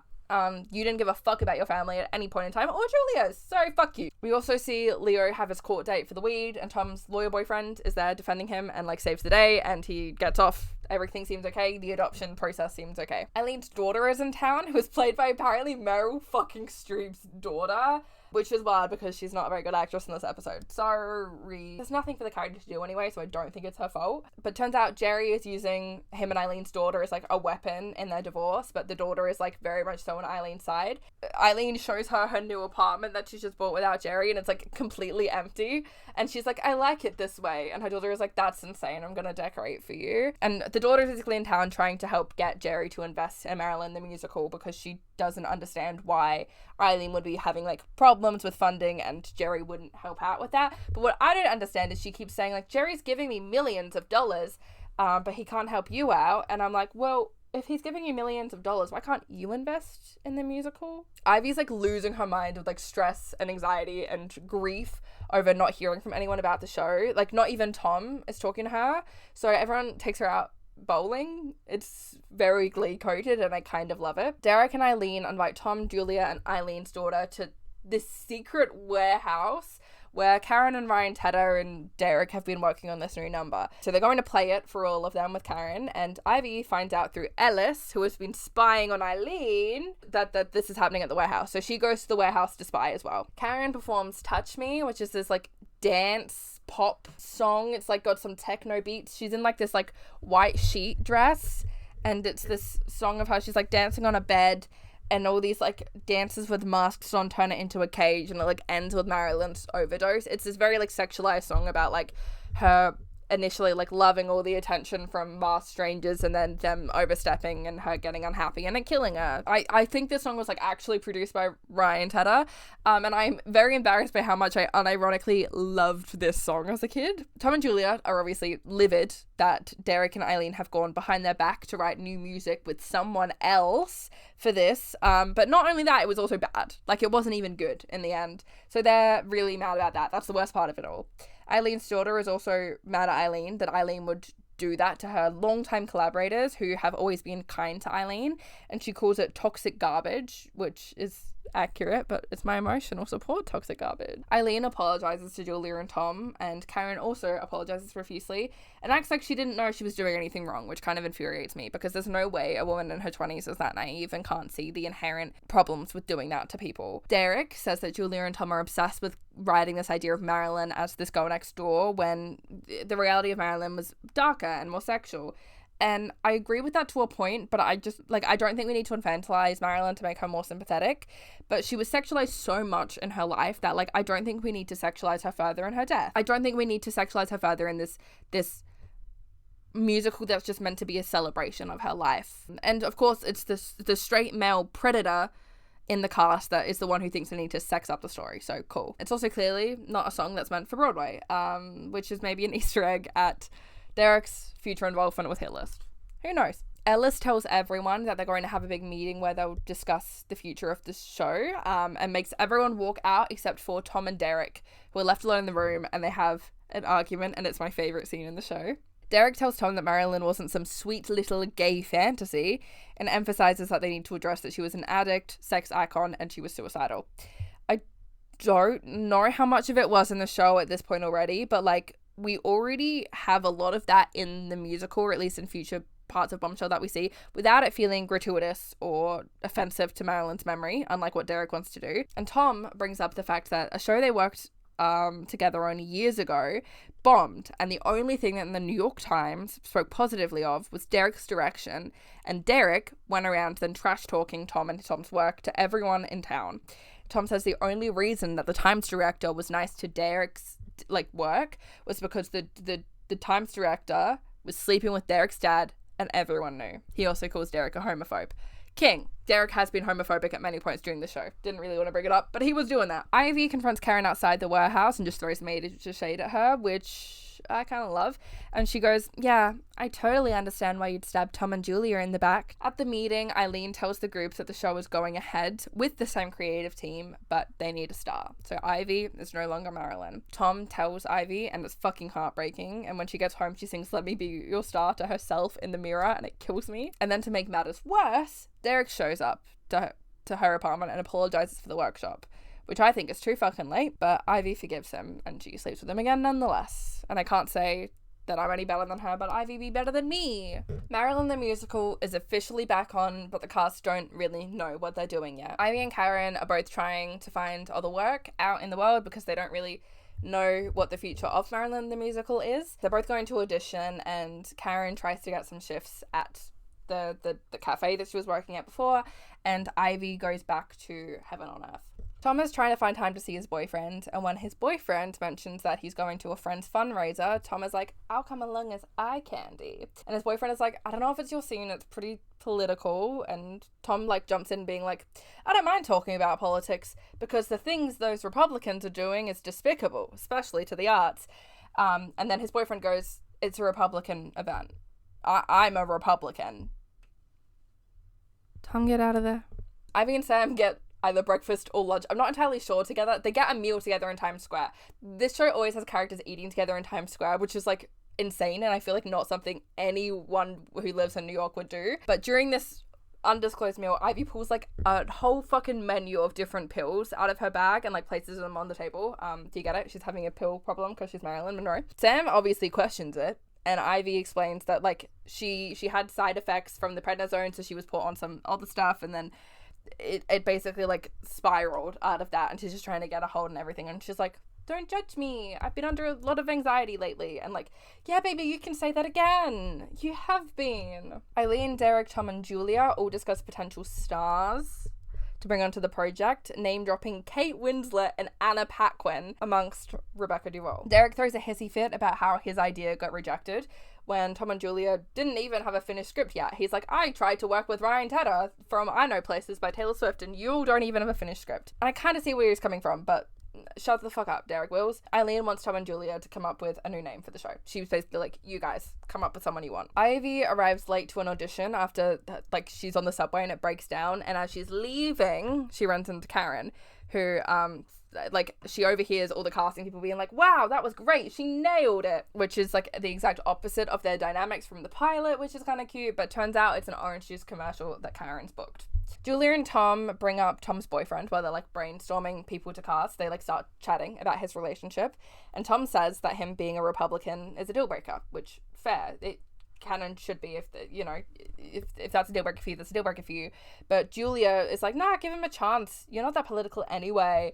But I actually think that if Tom feels that it's someone's opposing political views are a deal breaker, then they can be a deal breaker. Political views can be representative of actual life views, which are very, very important to relationships. We see a number from Heaven on Earth, the musical, and it's angels welcoming people to heaven. I don't really know exactly what the plot is, but it slaps and I love it. Ellis connects with Eileen's old assistant, who connects her with someone who works with Rebecca Duvall. So Ellis now has a connection to someone who works with Rebecca Duvall, and he reaches out and basically starts deceiving Rebecca's assistant and like trying to talk to this assistant to get him to pitch the idea of Marilyn the musical to Rebecca. Ellis says he can trade them songs or a script so that Rebecca can decide if she wants to do the project. This is all entirely behind Tom and Julia's back. Julia arrives home to Frank reading a song that she wrote about her fucking affair with Michael Swift. Frank works it out. He knows about the affair. Julia tries to defend it by saying it was nothing, and Frank correctly tells her not to say that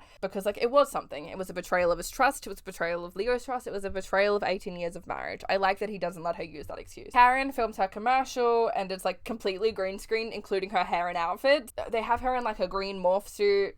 It's crazy. She looks exactly how I'll probably look whenever I one day cosplay Elphaba. Cool. Frank confronts Michael on the street about the affair, and Frank tells Michael that, like, hey, you came into my house, you had dinner with my son, and then you slept with my wife, which is exactly what Michael did. And Michael is a despicable person, and Michael acts like Frank is the one in the wrong, or like the person with the upper hand because he's the one married to Julia, and Frank punches him in the face, and thank fucking God someone finally did. Thank you, Frank. Eileen meets with another director while Derek is, like, having issues with the production, and she makes sure that a theatre reporter, like, sees them talking about Marilyn so that the news breaks out and Derek comes back to the board, comes back on board and, like, stops having so many complaints and demands about the show. It works. Ivy's friends take her out to drinks to try and cheer her up, considering that she's not Marilyn anymore, and Tom shows up, but he, like, hasn't spoken to Ivy since he told her she's not Marilyn. Tom's a bit nervous, and he's like, I'm gonna go grab her and I a drink before I walk over. But, like, Ivy sees that and is like, wow, he's ignoring me now, cool. And she's like, why do we need a fucking star in the musical? Why can't the song be the star? Why can't I be the star? And she's absolutely correct. You should be the star, baby girl. You're better than them all. And then she also talks about Karen having a Midwestern moon face, which I don't know if I'd agree with, but very funny description. Ivy vents to Derek when she gets home about, like, having to be in competition with someone, Karen, who was, like, so much less experienced than her. And Derek tells her it's just a business, which is true. But Ivy is also so much better than Karen that it's laughable. So Derek is reading a script for a TV pilot, and Ivy's like, is there a part for me? And he goes, how's your dad hooker? And I actually think Ivy said hooker would be insane. It turns out that when Ivy and Karen run into each other at this audition, they accidentally swap sunglasses. So Karen heads to Heaven on Earth to give Ivy's sunglasses back to her. For some reason, they let her backstage to, like, give the sunglasses, because apparently we let everyone backstage. Like, she goes up to the stage door and is like, hey, I dropped someone's sunglasses. And instead of the guy being like, oh, I'll give this to, like, the stage manager or something, he's like, go backstage and find the stage manager. So Karen ends up, like, in the side of the stage, like, in the wings, watching the stage. It's crazy. They should not have let her back there. But Ivy is, like, clearly not sober. She's clearly taken some things that, like, are very much so affecting her mentality and her performance, and the longer that she's on stage, she's kind of progressively getting more unruly, I'll say. She's messing up choreography, she's knocking performers over, she's singing along with the lead vocalist, she's just completely like high as a kite, not knowing what's going on, doing her job. At one point she gets, like, knocked over and she kind of hits her head, and it sobers her up a little bit and brings her down to earth, and she, like, realizes what she's done, and she goes to run off stage, and the lead actor is like, get off stage, and she's like, I'm going! She, like, runs out of the theater, and Karen follows her, and Ivy is like, fucking of course you were there to see, like, the most embarrassing moment of my life. Karen explains that she's just trying to return Ivy's sunglasses, and Ivy laughs and is like, you know what I did when I found yours? I threw them out. The fact that she not only did that but would tell Karen to her face that she did it is very funny to me. And then she basically goes on to tell Karen that, like, you're not anything special. There are thousands of girls like you out there. And, like, what's happened to Ivy, like, the rejection and the heartache and the embarrassment will happen to Karen as well. Karen's like, you shouldn't complain. I never got to do Marilyn, not even once. That's the exact cadence that Catherine McPhee talks in most of this show. Ivy goes, you're naive. You didn't want it enough, you didn't fight for it enough, which is absolutely fucking true. And then Karen throws back, like, yeah, I didn't sleep with Derek, but it's not because he didn't ask. It's meant to be, like, a cutting remark, but Ivy doesn't give a fuck. My mother said worse things to me at Sunday dinner. School nights, too. I feel really bad for her, guys. Frank officially leaves Julia, like, and Leo. He packs up and he goes. He's leaving Julia officially. Kind of good for him. Leo blames Julia for Frank leaving, like, because Julia told Frank. He seems to think that if Frank never found out, everything would be fine. It's a very, very childish point of view. And again, it would play better if Leo wasn't played by a grown adult. Tom gets a call about Ivy's performance on Heaven on Earth and immediately wants to like leave and go check on her. But his boyfriend, he's at like the Republican Party with his boyfriend, and his boyfriend is like, you're infantilizing her. You need to stop running to her. And Tom is like, that may be true, but she's my friend and I'm going to check on my friend no matter what. And I love that about him, honestly. But he goes, I'm sorry that I have to go because I really like you, even though I hate Republicans. Slay. Tom meets up with Sam and they like kind of together wait to hear from Ivy and make sure that she's okay. Karen and Ivy are out having like a sort of bonding moment where they're drinking together and they sing Cheers to the Freaking Weekend together. It sounds phenomenal. I wish these two sang together more. I think there's like 3 songs that they do together in this whole show. And then at the end of the episode, Ellis reveals that Rebecca Duvall wants to play Marilyn. Julia and Tom decide on the name Bombshell for the musical, and they're officially going to reach out to Rebecca Duvall. And Rebecca Duvall gets cast, but she's not in town. Investors show up to a rehearsal, like, expecting to see the movie star, Rebecca Duvall, but it turns out her planes have been delayed and she's still stuck overseas. So investors threaten to, like, pull their funds from the show if they don't see Rebecca Duvall within 2 days. They still need to work on the show and work on blocking and everything, so they get Karen to be Rebecca's official understudy. The official understudy for Marilyn is going to be Karen, and she's going to stand in for the next few days until Rebecca Duvall comes to town. The fact that they don't ask Ivy to be the understudy is fucking crazy. Derek tells Ivy that the reason they gave the understudy gig to Karen is because, like, Karen already knows most of the blocking, and Ivy's like, well, I know all of it, which is fucking true. But they basically can't give it to her after her stint at Heaven on Earth, but, like, we'll know what she's like if I can give her another chance. We get an update on Dev. Boo, hate him. Turns out that despite the fact that they caught him texting a minor, his like political rival, job rival guy, still got the job. That guy apparently had dirt on someone higher up, so he still got the press secretary job over Dev. He goes to tell Karen, but she's like really excited about the fact that she got like the understudy and he doesn't want to ruin the mood. This leads to miscommunication, because miscommunication has never been an issue on television before, ever. Tom and Sam bond over their like love and worry for Ivy after what happened on Heaven on Earth, and Tom's boyfriend like questions like why him and Tom are about to like go see a show, because Tom's like, it's a train wreck, and he like his boyfriend's like, why are we seeing it? And Tom and Sam at the same time go, because it's a train wreck. And I completely understand that mentality, and it has convinced me that I could successfully be best friends with my favorite characters in the show, Tom, Sam, and Ivy. I would be no threat to Ivy because I'm talentless, so her and I would get along, and I'd fit into that dynamic quite well, and I wish I was their friend. Ivy sings Breakaway by Kelly Clarkson in a pop song moment in a fantasy scene. It's very Glee. I enjoy it. Karen is rehearsing as the understudy, and she's struggling. She's struggling with basically everything that Derek is giving her, and Derek is a fucking tyrant, and he's awful, and he's a horrible, horrible director, but Karen is, like, forgetting simple blocking, and she didn't bring a pencil to rehearsal, and she's, like, basically, Derek is not being, like, horrible, horrible Derek for no reason. Karen is, like, legitimately fucking up, and it's kind of frustrating, and I'm just mad because Ivy is better for this, and Ivy wouldn't fuck up like this. Whatever. The ensemble, who are her friends, are all taking bets on whether or not Derek will make her cry. Evil. I love theatre kids. In the middle of all this, it is Julia and Tom's 10-year anniversary as writing partners, and they're basically giving an interview to like drum up hype for Rebecca's like arrival and just drum up hype for the musical. But Julia's like clearly losing her mind a little bit, and she keeps misunderstanding questions from the interviewer, from the journalist, and Tom keeps trying to save her, but she keeps just answering in really, really weird ways, and she's just clearly not doing very well. Karen is venting to Dev on the phone about like Derek and his treatment, and she finally reveals, just kind of like in conversation, that Derek sexually harassed her. Dev gets absolutely furious, but he's not mad at Derek, he's mad at fucking Karen about this. He says he has a right to be angry that Karen lied to him. No, you don't have a right to be angry that your girlfriend didn't feel comfortable to mention sexual harassment to you. You should be fucking checking in on her. Jesus Christ. And she didn't lie to him. She just didn't bring up the fact that she got harassed because she didn't feel ready to tell him. She assures Dev that nothing happened. She rejected him, and she tells him, like, there are reasons I didn't want to tell you what happened. Says she didn't tell him because she knew he would get upset with her.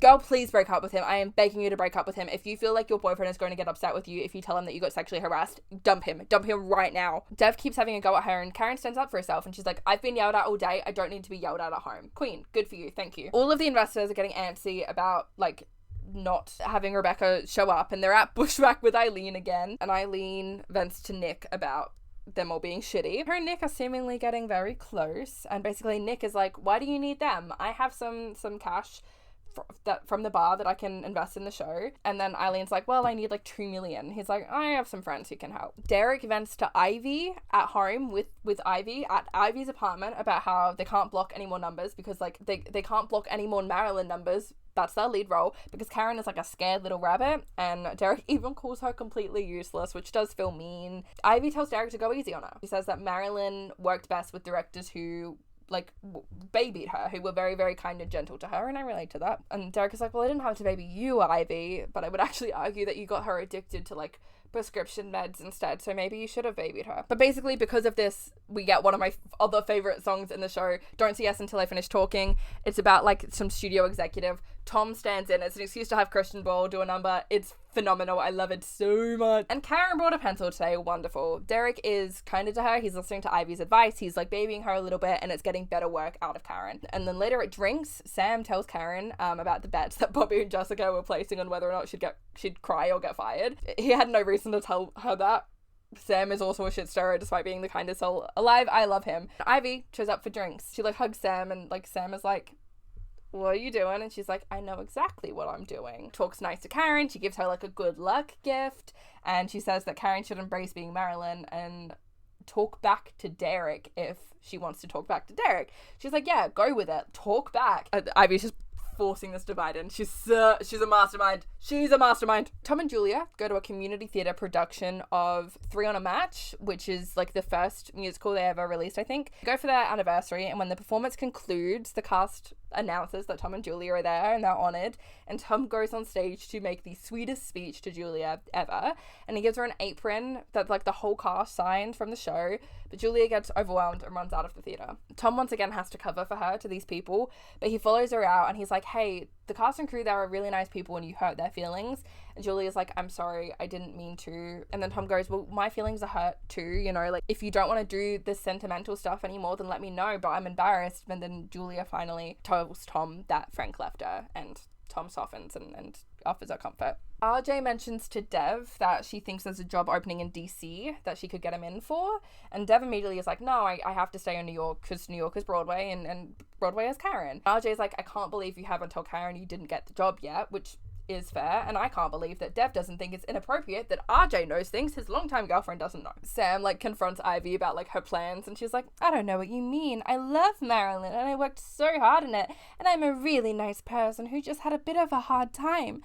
Don't I deserve a second chance? She's literally just toying with everyone to get rehired. I love her. She's brilliant. Tom's boyfriend confronts Tom about the fact that Tom clearly has feelings for Sam. He's really sweet about it, which hurts me. He throws a bit of shade about the fact that him and Tom go to the theater all the time, which I hate, but he's ultimately very, very nice about like, you really like this guy and I'm not about to be in a relationship where you have feelings for someone else. And good for him. I'm glad that he does that. He deserves better than that, even if he is a Republican. Ellis does a background check on Nick, considering that he's putting so much money into the show, but Eileen did not consent to it and did not want Ellis to do it, and she doesn't want to know what Ellis found, even though Ellis is like, it's interesting. Karen is in rehearsal and she listens to the pep talk that Ivy gave her, so she tells Derek that she has problems with the dialogue, and she starts talking back when he's literally just giving her stage directions. And then Derek has his first of a few hallucinations where we see Karen as Marilyn in his mind, with like her doing the Marilyn voice and everything. She's got the wig on, she's got the makeup, she's got the costume, she's doing the voice. We see Derek's first hallucination of that. We find out that finally Rebecca is going to be in town sooner than they thought, so Derek goes to Karen's apartment and thanks Karen for her work and for filling in and being the understudy. Because now that he's seen Karen as Marilyn in a hallucination, is going to be nice to her, I guess. But as he's leaving, Dev gets home and like the two of them get into a fist fight because Dev is like, why the fuck are you here? Death to both of them, I say. Ivy ices Derek's wounds later, which is very funny, and she kind of questions like why Derek went round to Karen's apartment, and Derek's like, I wanted to thank her, and she's like, that couldn't have been a phone call? And she also has more reason to be suspicious about it because now she knows that Derek tried to sleep with Karen before her. So Karen tells Dev that Dev should not have punched her boss, which is fair. Whoever her boss is, regardless, shouldn't have punched her boss, because even if her boss deserved it, like, that's bad. Dev, without even knowing if he can even get in for the job, basically says that Karen should quit Bombshell and follow him to an opportunity outside of New York. Doesn't even know if he's got it yet, and or is immediately like, you should quit and you should follow me. Karen obviously says no, because what the fuck was Deb even thinking in asking that? Karen sings Never Give All the Heart in rehearsal. It's her last kind of like thing she's doing as Marilyn. It sounds beautiful in Karen's voice. Catherine McPhee does an absolutely amazing job on it. I do prefer Ivy's version from the pilot with the more belty, but like the soft spoken stuff in Karen's voice. It's beautiful, and I'm not going to pretend that it's not. Credit where credit is due, even if I'm a Karen hater. And then Rebecca Duvall shows up, and she is played by Uma fucking Thurman. The ensemble are all very excitedly discussing Rebecca Duvall's arrival. She's a movie star. That's exciting. They do acknowledge, though, that she's maybe a little bit old for the role. A little bit older than Marilyn was when Marilyn passed. Julia demands that Tom and Sam stop flirting and finally go out on a date, because she's an ally. Rehearsal begins, and Rebecca is apparently going to start with Let Me Be Your Star before they kind of any choreography. She opens her mouth and she just can't sing. Uma Thurman gives like the funniest performance ever, though. She sings it like, the piano starts, fade in on a girl with a hunger for fame and a face and a name to remember. The past fades away because as of this day, Norma Jean's gone. Like she chooses to start singing on Norma Jean's Gone. Unhinged, fucking brilliant. Uma Thurman, I love you. Julia, Tom, Derek, and Eileen all have a meeting after, and they're like, okay, someone said she could sing. Who the fuck said that they could sing? Turns out one of them said that they saw her on SNL and said that she could sing. Turns out it was Eileen. Love that for her. Eileen like defends the fact that they've cast Rebecca because she's going to fill seats no matter what. They just need to find a creative solution to the fact that her vocals aren't great. Group suicide is one of the suggestions. I love this group of people, except Derek. Fuck you, Derek Will. So they decide to feature the Shadow Selves in a more prominent role. The Shadow Selves were like the chorus members who were kind of portraying Marilyn's inner thoughts and Let Me Be Your Star. They decide to give them more of the songs rather than having Rebecca as Marilyn herself sing them. So they're going to have the like Shadow Selves sing the songs for Marilyn through Marilyn, if that makes sense. So they decide to bring Ivy back, saying that she's been punished enough for her stint at Heaven on Earth. Correct. Her plan worked, which I find very funny. And Derek thinks that they need her in case the Rebecca stunt doesn't work out. They're already having doubts. They feel like Karen might still be too green for the role. Julia really doesn't like the idea of the Shadow Selves being front and sister because she thinks that Marilyn should be front and center in singing because it's a Broadway show about Marilyn. Marilyn should be singing, and that's correct. Ivy shows up back in rehearsals, and Karen is like, oh, this probably isn't great for me. This probably isn't a great sign for me. And Ivy kind of revels in the fact that Rebecca is, like, bad, because Ivy then knows for a fact she didn't lose the part because there was someone better than her. She only lost the part because they needed a movie star, and the movie star sucks anyway, so it's fine. She can live with that. He, like, talks to Karen, being like, doesn't Rebecca suck? And she basically plants the idea in Karen's mind that Karen should, like, be hoping for Rebecca to fail because it will mean that Karen goes on. And Ivy goes, if you're not rooting for Rebecca to fail, then you're in the wrong business, understudy. Derek goes to tell Karen that they won't need her to fill in for Marilyn anymore, again. And the terrifying Karen as Marilyn hallucination inside of Derek's mind continues. This time she sings. She sings a song called Our Day Will Come. It's the thing of nightmare. She's in this purple dress. This truly haunts me. Karen later tries to ask Dev directly about the press secretary job, and she explicitly asks if he knows whether or not he got it, and Dev avoids the question and hangs up the fucking phone. I hate him. Julia learns that Leo is failing 2 classes, so she tries to call up Frank and discuss it ahead of time because they both have to meet with Leo's guidance counselor about Leo's grade. Frank is still too emotional to put any of his feelings aside and focus on Leo. And I understand that completely, but Julia kind of brings up the fact that they need to side table what's happened and focus on Leo for the time being and just be good parents to him, and I really agree with that. During rehearsal, Rebecca says that she wants the book scenes in the show to be longer. She wants more of the, like, good dialogue. She wants to delve into Marilyn's psyche because the song they're working on currently is boring and there should be more scenes and less singing and dancing. Derek goes, well, it is a musical, and Rebecca goes, well, it can still be deep and smart It's already deep and smart. You just don't like that their song. Tom obviously gets offended by that, because she's basically just said she thinks his music is boring. But that's bold of her to say when she can't even sing it on key. Tom vents to Sam about it on his date with Sam, but then things get steamy between him and Sam shortly after. Sam stops it. They're very clearly going to sleep together, and Sam pulls back, and he goes, I'm a little old-fashioned, but I believe in God, and I think of sex as a holy thing. Tom starts to kind of make fun of him for it a little bit, which is not cool to do. And then Sam kind of asks, well, Tom, what was your longest relationship? And Tom says it was 5 months, and Sam scoffs at that, which also isn't cool. But he calls out the fact that Tom enters relationships and then quickly tries to look for reasons to leave, which is true, but I don't love the way that Sam is phrasing it. It comes off a little slut-shaming of Tom too. Don't love it. Eileen and Ellis, the bane of my existence, go over Rebecca's extensive rules and notes about what she needs in the rehearsal space, what she needs from everyone working around her, and she constantly brings up the fact that she's allergic to peanuts. Ellis complains that Rebecca's assistants seem to think nothing of Ellis as Eileen's assistant, but Eileen is like, hey, you should stay on their good side, because there's power in proximity. And when he leaves, Eileen checks Nick's fail and just goes, great, another crook. We don't know exactly what he does. That's all the information we get. Rebecca is complaining again in rehearsal and about the fact that she has to break into song about just as the scene is getting good, and then invites everyone to a screening of her new movie that night. And Ellis goes and asks out her assistant, being like, hey, we should go to the screening and then get a bite to eat after. It's quite cute. But then suddenly a strange man bursts into the rehearsal room, and he's yelling at Rebecca. Turns out he's a scorned ex-boyfriend. Eileen goes, you're going to have to leave, my friend, or else I'll blind you. And she pulls out a pepper spray, because apparently she just carries pepper spray at all times. I love her. You see Eileen talking to a reporter about this incident later, and the reporter is what was the ruckus in rehearsal today? And she goes, no ruckus, unless you're talking about the roof being raised by the musical styling of Houston and Levitt. Karen goes to visit Dev at work, and she finally learns that he lost the job of press secretary to the sex offender. Cool. So she finds Dev finally, he's cozied up with RJ. RJ is sitting on his fucking desks, and she asks why he didn't tell her. And she then looks at RJ and how close the two are and is like, is there anything going on there? And Dev somehow blames it on her and says that she's been too involved in Bombshell for him to be able to talk to her about that, which is just not true. And he then guilts her for the fact that she's she's upset about it because she knows how much he wanted the job.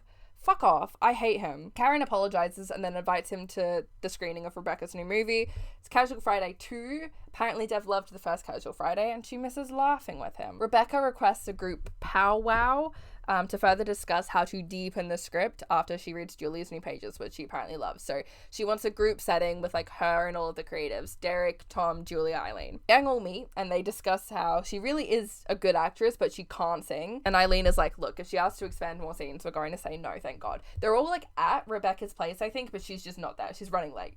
We don't really know why. All of the ensemble members, including Ivy and Karen, go to the movie premiere, and Ivy is to Karen, do you want me to go in and save a seat for you? And Karen is like, no, I'm waiting for Dev. He goes, oh, I finally got to meet the famous boyfriend.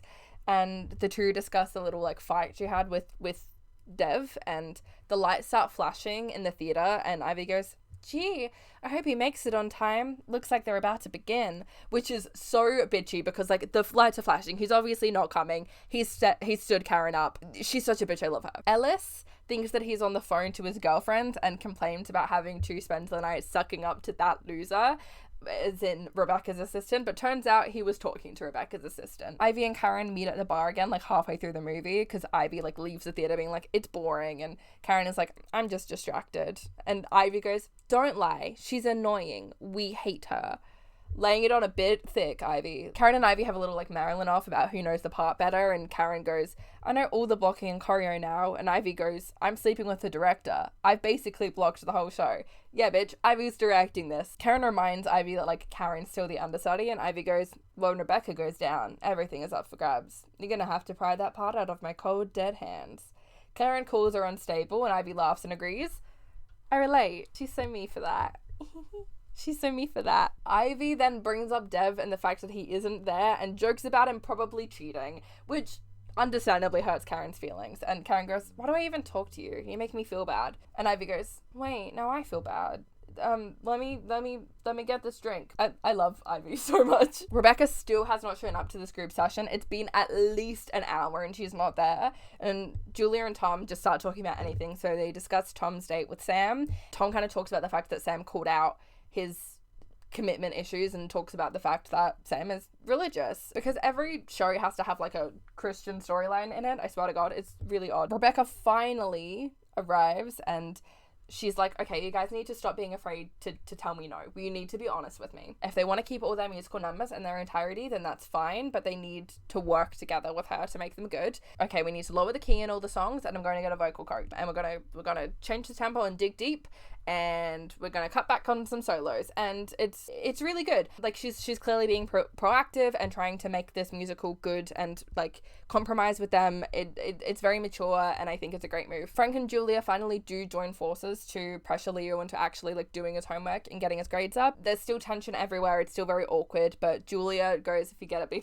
then you can meet Rebecca Duvall, because apparently she's like a movie star that people have crushes on. These storylines are quite boring, but like I love Deborah Messing in this show. Like, I love Julia, so I don't really care. Eileen confronts Nick about his crimes that we don't know, but that she's learnt that he's committed, but the two talk about it and decide to pursue a relationship anyway. And the next day at rehearsals, they block out and perform the new version of Dig Deep. This is the one like full musical number we get with Uma Thurman as Marilyn, and it's great. She kills it. She's nailing the choreography. They do this like up-tempo version of it. It's really fun. I really like it. Derek is sitting alone in the rehearsal room like a little lonely loser. And Karen walks in early for rehearsal, and Derek takes this opportunity, as ever, to like harass Karen. And he tells Karen that she'll make a brilliant Marilyn, and he goes, I see it. But he doesn't mean that he just sees her in the role. He means that he sees her in these scary hallucinations. He doesn't bring up the fact that he has these hallucinations.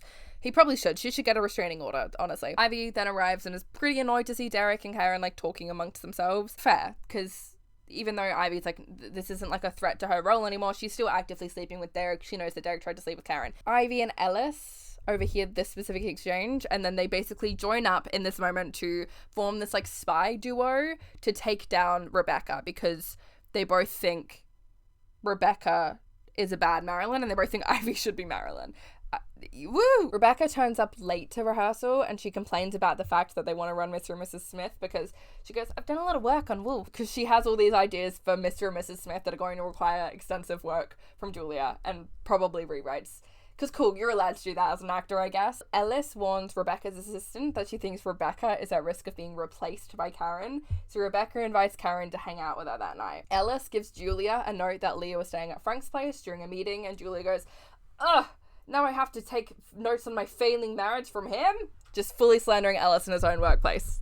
Good for you, Julia. Karen then tells Dev that she has a date with a movie star, because the date in question is Rebecca. Rebecca takes Karen to some bar or club. I'm not entirely sure what this place is, but there's a band there, and Rebecca immediately pressures Karen to get on stage and sing with what I assume is like the house bands that they have there, because she wants to see what Derek's muse is all about. Karen sings Run by Snow Patrol. It's fucking beautiful, but I just get so... She's wearing this big, like, puffy jacket the whole time, and I fucking wish she took it off. She's wearing this winter jacket on the stage, and it's weird, but she sounds phenomenal. And somehow everyone in this bar watching her fall silent to watch this girl sing, even though it's, like, New York, and I imagine people this talented are quite common. That's a sad sentiment, but it's true. The next day, Dev and RJ are meeting up and are simply way too familiar with each other. They're hanging out seemingly not at work, so they just spend all this time together while Dev avoids his girlfriend. And RJ shows Dev a magazine article with like Karen and Rebecca in it, and it calls Karen Rebecca's gal pal. These bitches gay, good for them. Unironically, I think I would hate Karen a bit less if she was a lesbian, but she's not. I still hate Karen. I just love lesbians. Tom and Derek fight again in rehearsal, because when are they not? And Tom just lays into Derek, which I personally fucking love to see. There's a very fun shot of literally the entire company eavesdropping outside the door until like Linda knocks on the door and tells like Karen and Tom like, hey, the whole cast is out here. Once the rehearsal begins, they start discussing a new song called Secondhand White Baby Grand, which is a slow ballad about Marilyn's childhood, and they want it to be sung by one of the Shadow Selves. Rebecca immediately goes, we should give it to Karen. She has a real rock star voice, which is just, one, not true, and two, not... I don't know why you would hear a slow ballad about a sad childhood and go, She has a rock star voice, so we should give it to her. Whatever, Rebecca Duvall, you're Rebecca Duvall, I guess. Later, Rebecca is hanging out at Karen's apartment because apparently the two have genuinely really hit it off and are really getting along and are good friends. And Rebecca's giving Karen a bunch of like clothes that she's kind of outworn or she's got given for PR and she doesn't want. She noticed a photo of Dev in the room and she starts asking about him. And then she basically tells Karen to dump him because boyfriends can be trouble on the road to success. Weird advice to kind of go in someone's house and be like, that's your boyfriend? You should dump your boyfriend.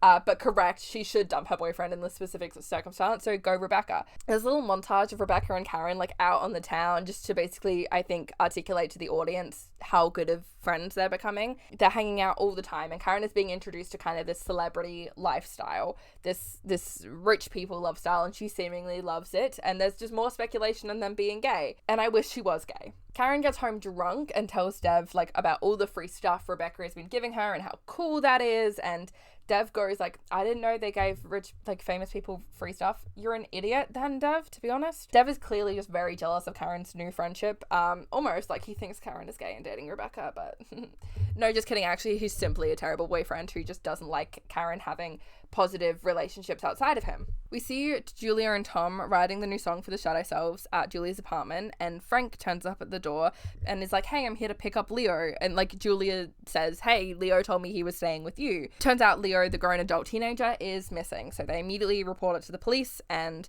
she tells the police during this report, like, he's younger than he looks, which makes me laugh. Ivy explicitly tells Derek that Rebecca Duvall is terrible and everyone thinks she's terrible. She's scheming. My baby girl is scheming for that role as Marilyn. And this conversation also takes place while she's wearing lingerie and she looks phenomenal. And like, baby, you should leave Derek for me because I'll treat you better. I'll do anything you ask. Rehearsal's running late because once again, they can't fucking find Rebecca. So they go into the hall. Turns out Rebecca is personally teaching Linda how to make the smoothie she likes. Derek is immediately like, hey babe, we need a stage manager and we need Marilyn. And Rebecca's like, no, just give us a minute. I actually kind of love her. Derek chooses the poster for Bombshell and he picks the ugliest one out of the like lineup of options they have on the table, which just fills me with rage. Why would we let the straight man pick the poster? Ivy listens to Tom and Karen rehearse Secondhand My Baby Grand like very wistfully, and Ellis walks by and kind of like tells Ivy that like that song should be hers. If they're going to give it to a shadow self, they should give it to Ivy. They're truly teaming up for better or for worse, but he wants on Team Ivy and I have to respect that because same, I am squarely on Team Ivy. Ivy Lynn supremacy. We been know. When Tom and Karen walk out of the room, Ivy goes, Tom, the song is beautiful and this one sounds sensational. Right after talking about how the song should be hers because she's the better Marilyn. She's such a bitch, it's delicious to me. Ivy then invites herself to drinks with Sam and Tom, which was a date, and then makes a joke about Karen being Rebecca's girlfriend. I love Ivy Lynn so fucking much, you guys. Karen goes out to dinner with Rebecca and Dev to try and get them to like get along and get to know each other and start liking each other, but it doesn't go well. The second Rebecca arrives, she's just immediately racist. Super racist. Don't know if I've brought this up. Dev is Indian. She immediately is just really racist. She hides it behind concern for her peanut allergy, but like, it's just racism. She's just being racist. Her and Dev start blatantly arguing in front of Karen, and then Karen kind of slips into this hallucinated Bollywood dance number. There's an original song here called 1001 Nights, which goes crazy hard. The whole number feels quite racially insensitive. I'm a white Australian, so I'm not like the right person to comment on the level of racial insensitivity, but it doesn't feel great. But Catherine McPhee kills the dancing, and it makes me wish they gave her more dance numbers, because she's genuinely a very talented dancer. But yeah, the song goes hard, but it feels bad. Eileen goes on a date with Nick to the theatre, and then they run into Jerry there, who was dating someone at least 20 years younger than him. Eileen and Nick go home and seemingly fuck. Good for Eileen. Julia tracks down Leo after visiting his pot friend, the guy who was smoking pot with, and threatening that friend by going, I'm famous, and like implying that she could stop him from getting into college. Unhinged. But she found Leo. Turns out that Leo was sleeping on that friend's floor, and he agrees to return home for dinner, which obviously puts Julia and Frank at ease. Back at rehearsal, Rebecca steps out to go get potato chips that she likes, like in the middle of rehearsal. For some reason, Ellis is on Rebecca's smoothie duty, and Ivy approaches him and is like, would you do something for me? And I, honest to God, thought she was going to ask him to murder Rebecca with peanuts. Every time I watch the scene, I think she's going to ask him to murder her.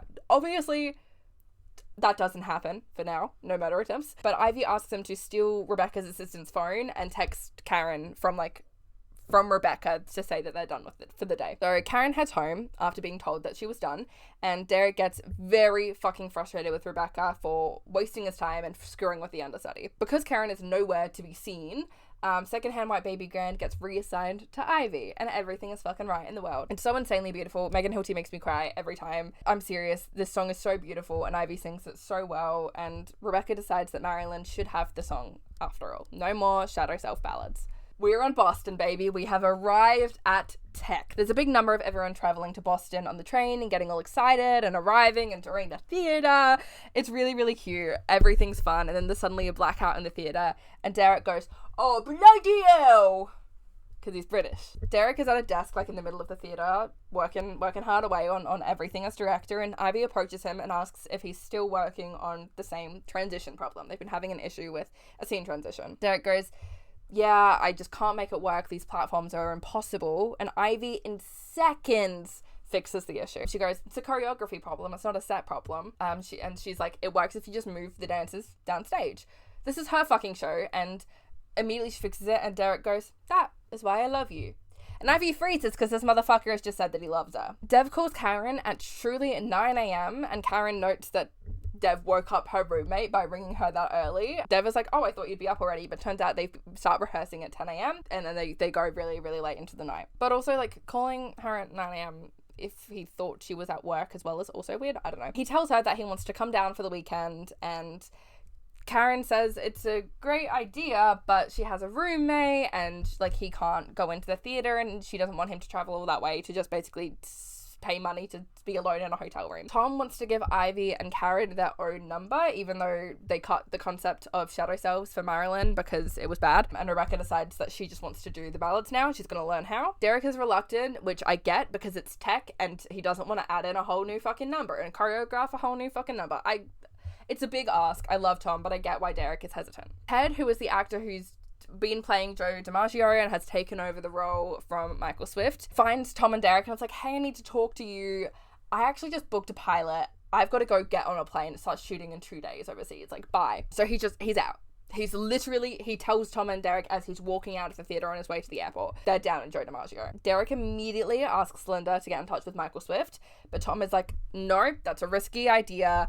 There was an affair going on." And Derek is like, "Yeah, I know, I'm not blind, just mind my fucking business, but it doesn't matter, we need him." Derek basically tells Tom, "You need to be the one to call Julia and tell her we're asking Michael Swift back into the show." Rebecca walks into her dressing room and sees Karen, like, trying on her Marilyn wig, and she tells Karen that it looks better on her than it does on Rebecca. She's clearly just wrecked with nerves. She's not handling the pressure of being in a Broadway show very well. She's petrified. She tells Karen that no matter how old you get or how experienced you get, the nerves, the anxiety, it never stops. She doesn't seem comfortable doing this show. Tom calls Julia at home and we see Julia is, like, happily cooking pancakes with Frank and Leo. Seemingly things are being patched up. Frank moved back in a week ago. Things are going well. They seem back together. Julia's so happy. Tom just doesn't have the heart to tell her about Michael. So Eileen takes over and goes, "I'm flying back to New York later today. I'll fucking tell her while I'm there." Ivy is venting to a friend in the ensemble about the fact that Derek said, "I love you." And when they discuss making plans for Derek's birthday, because it's Derek's birthday the following day, Rebecca overhears. But then she basically also overhears from someone else that Ted quit the show and there's no DiMaggio replacement, and she gets upset and storms off because no one told her she has no leading man. It is a little fair, but I think she's very evidently just looking for reasons to get off that fucking stage. Derek gets Ivy to fill in for Rebecca's placement while Rebecca has her moment. Ivy's clearly just elated at the opportunity. "What would I do without you?" he says. And then he goes to Rebecca, who says, "I know everybody thinks I'm a joke," and Derek tells her that it's not true, but Rebecca notes how he has other people standing in for her and isn't even telling her about major cast changes, and Derek doesn't have a response for that because she's right. Derek ends up telling her that Marilyn also was afraid of being a joke because Smash brings up that Marilyn interview where she didn't want people to make a joke out of her all the fucking time. Derek then tells Rebecca that she should use her star power as well. Turns out that both Ivy and Ellis were eavesdropping on this exchange, and Ellis promises Ivy that there's nothing going on between Derek and Rebecca, but he'll keep an eye on it and update her. Karen is telling Bobby and Jessica how even though she loves Dev, she does not want him to show up. She doesn't want to see him right now.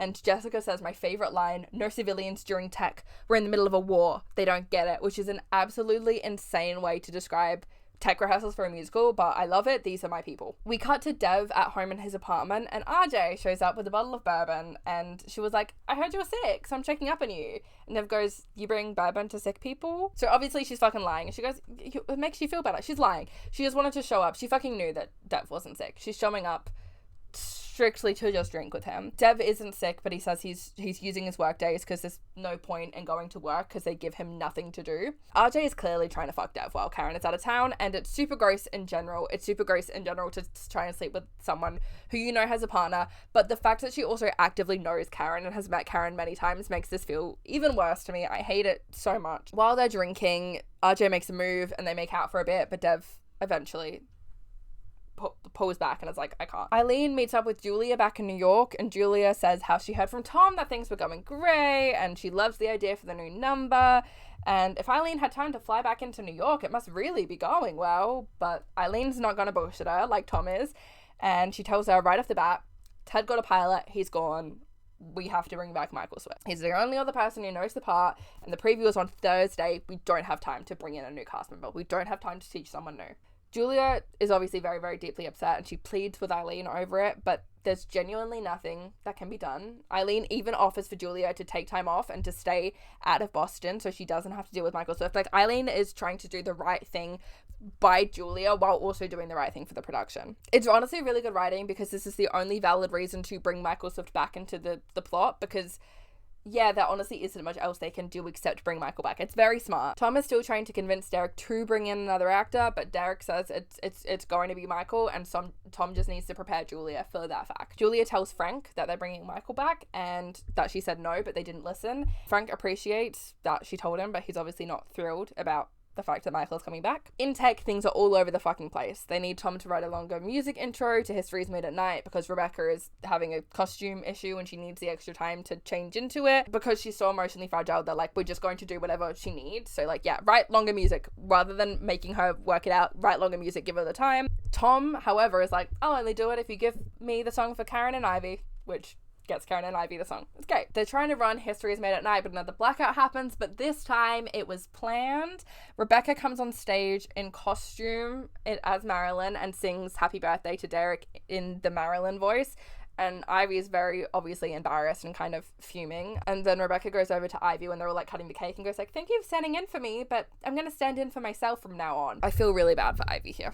It turns out Sam's family is from Boston, so he's going to have to hang out with his family at some point, and Tom mentions that he would love to meet Sam's family. It's very cute. They all have dinner together, and during their small talk, Sam's parents start discussing being concerned about Sam's career and the longevity of it and the health risks of it, because, you know, as they say, you don't see many 60-year-old dancers, and Tom agrees with them. He says, look, I've seen a lot of heartbreaking injuries over the course of dancers, you know, lives, and one injury can really, you know, change your life. And like, in theory, yes, they're both correct, but Sam's career is his decision, and I'm sure that he knows the risks of it, and discussing this at a dinner in front of him feels really inappropriate. So Sam's parents, while they're cleaning up from dinner, ask Tom about the worst injuries that Tom has seen, and Tom tells them, but Sam overhears and like rightfully is pissed, is like, oh, are you guys done taking an axe to my life choices together? He sticks up for himself. He says that he knows he knows the risks of his career, but he made the decision to pursue what he loves anyway, and I fucking love Sam, and he's absolutely correct. Julia is still out of town, probably purposely prolonging her time out of town now that they're bringing Michael back. Since they don't have a book writer there, they have to try and write a scene for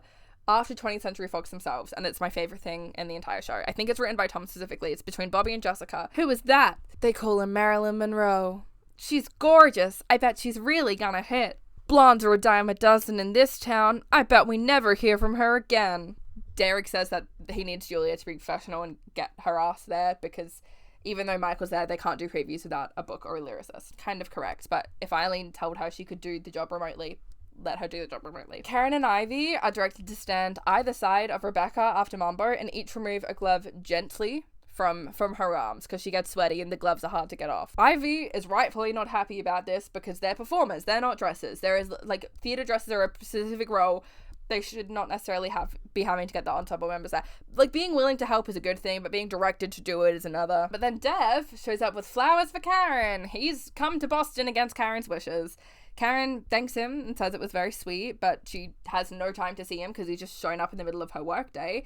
And he's like, oh, it's fine, I can watch. But Karen's like, actually, you can't. We have a movie star here, so we have like really strict security protocols. You're not allowed in the theater. He seemed annoyed that he came all the way to not be able to see Karen, but like, yeah, that's exactly why she told you not to come. That's your own decision. You have no right to be annoyed about that. Derek goes to check in on Rebecca after rehearsal and immediately starts flirting with her because he can't talk to an actor and not flirt with them. To no one's surprise, they start making out, and Ivy arrives at the theater looking for Derek because they had dinner plans for Derek's birthday, but Derek is hooking up with Rebecca instead. Ellis got sent out on a fucking run to grab snacks, so he's not at his post, as Ivy says, and then Rebecca's assistant won't let them in the room, so Ivy fully knows that they're sleeping together. It sucked. Dev and Karen are out for dinner, and things are a little awkward, but they're sweet. Things seem sweet. Dev starts launching into a speech about how Karen is the best thing that's ever happened to him, and he loves Karen, and with everything that's been happening at work, he's been thinking about the future a lot. So he fucking proposes. He asks Karen to marry him. Karen replies with the most iconic line from this whole show, I'm in tech. Dev is confused about what that means, and Karen explains that there's so much going on and she's under so much pressure that she can't think clearly, so it's not a yes or a no, it's an I'm in tech. Karen goes looking for a friend to talk about what's happened, and she winds up at a party that all of the other ensemble members are throwing, and they seemingly didn't invite her to. Everyone want Karen and Ivy to have a sing-off because it's Karen's first tech, and apparently that's a tradition. On your first tech, you have to have a sing-off with someone. Ivy tells Karen that she knows that Derek is screwing Rebecca, and she assumes that Karen knows because Karen and Rebecca are so close, but Karen did not know. Karen is upset after the whole Dev debacle and doesn't want to participate in the sing-off though. And then Dev shows up and finds her at a party and gets mad at her because apparently she was happily basking in the party while he was in turmoil after the proposal, which is incredibly unfair. And then he starts throwing in Karen's face all the sacrifices, quote unquote, that he made for her. The fact that he's in New York and not Washington, something Karen never asked him to do, and she does point that out, good for her. The fact that his career is failing, which is not at all Karen's fault. And then Dev says that all of it was for the stupid show, and Karen is like, hey, don't call my show stupid, because she's passionate about it and it's her work. And then Dev brings up RJ and Karen rolls her eyes, and then Dev goes, yeah, well, at least RJ makes the effort to listen to me. And Karen yells that, like, well, then you should be with RJ instead. And Dev goes, I was with RJ and I came this close to sleeping with her, but I stopped myself because I knew at that moment I only wanted to be with you. And this boils my fucking blood. Like, do you want a fucking medal? You finally realize that you want to be with your girlfriend while you were about to put your dick in someone else. Fuck off. I hate that mentality. I hate when people defend cheating like that. Karen says that she can't decide to marry someone during tech, especially not someone cheating on her. Good for you, Karen. Thank you, baby girl. Now dump him, too. Don't be shy. Dump him. Dump him! Frank and Leo tell Julia that they want her to go to Boston and to work on the show, even with Michael there, and both of them are going to go and stay in town and support her. It's very sweet. Ivy is sitting sullenly at a bar alone. She's upset and she's dejected after a day, as anyone would be. Dev does not realize who she is and settles up and just sees a hot blonde at the bar and asks to buy her a drink. Fuck off, Dev. She says sure, and then she introduces herself as Ivy, and then he introduces himself as Dev. They realize who each other are, and then they kind of like nod at each other, and we see a vein of recognition, but then it's the end of the episode. The next day, Jessica is like, Ivy's nowhere to be found. Where is she? So she calls Ivy to let her know that she's late to rehearsal, and we see Ivy answer the phone in bed with Dev, and she's naked. They had sex. Look, Ivy's my girl. I really can't defend her in this one. This one sucks a lot. Don't sleep with your co-workers, boyfriend. Don't do that, baby girl. It's bad. Obviously what Dev did is worse, but it's bad. I can't defend Ivy on this one either. Karen finds Ivy when Ivy does show up to rehearsal, and Karen like assures Ivy that she did not know that Rebecca was sleeping with Derek, and she probably would have told her if she knew.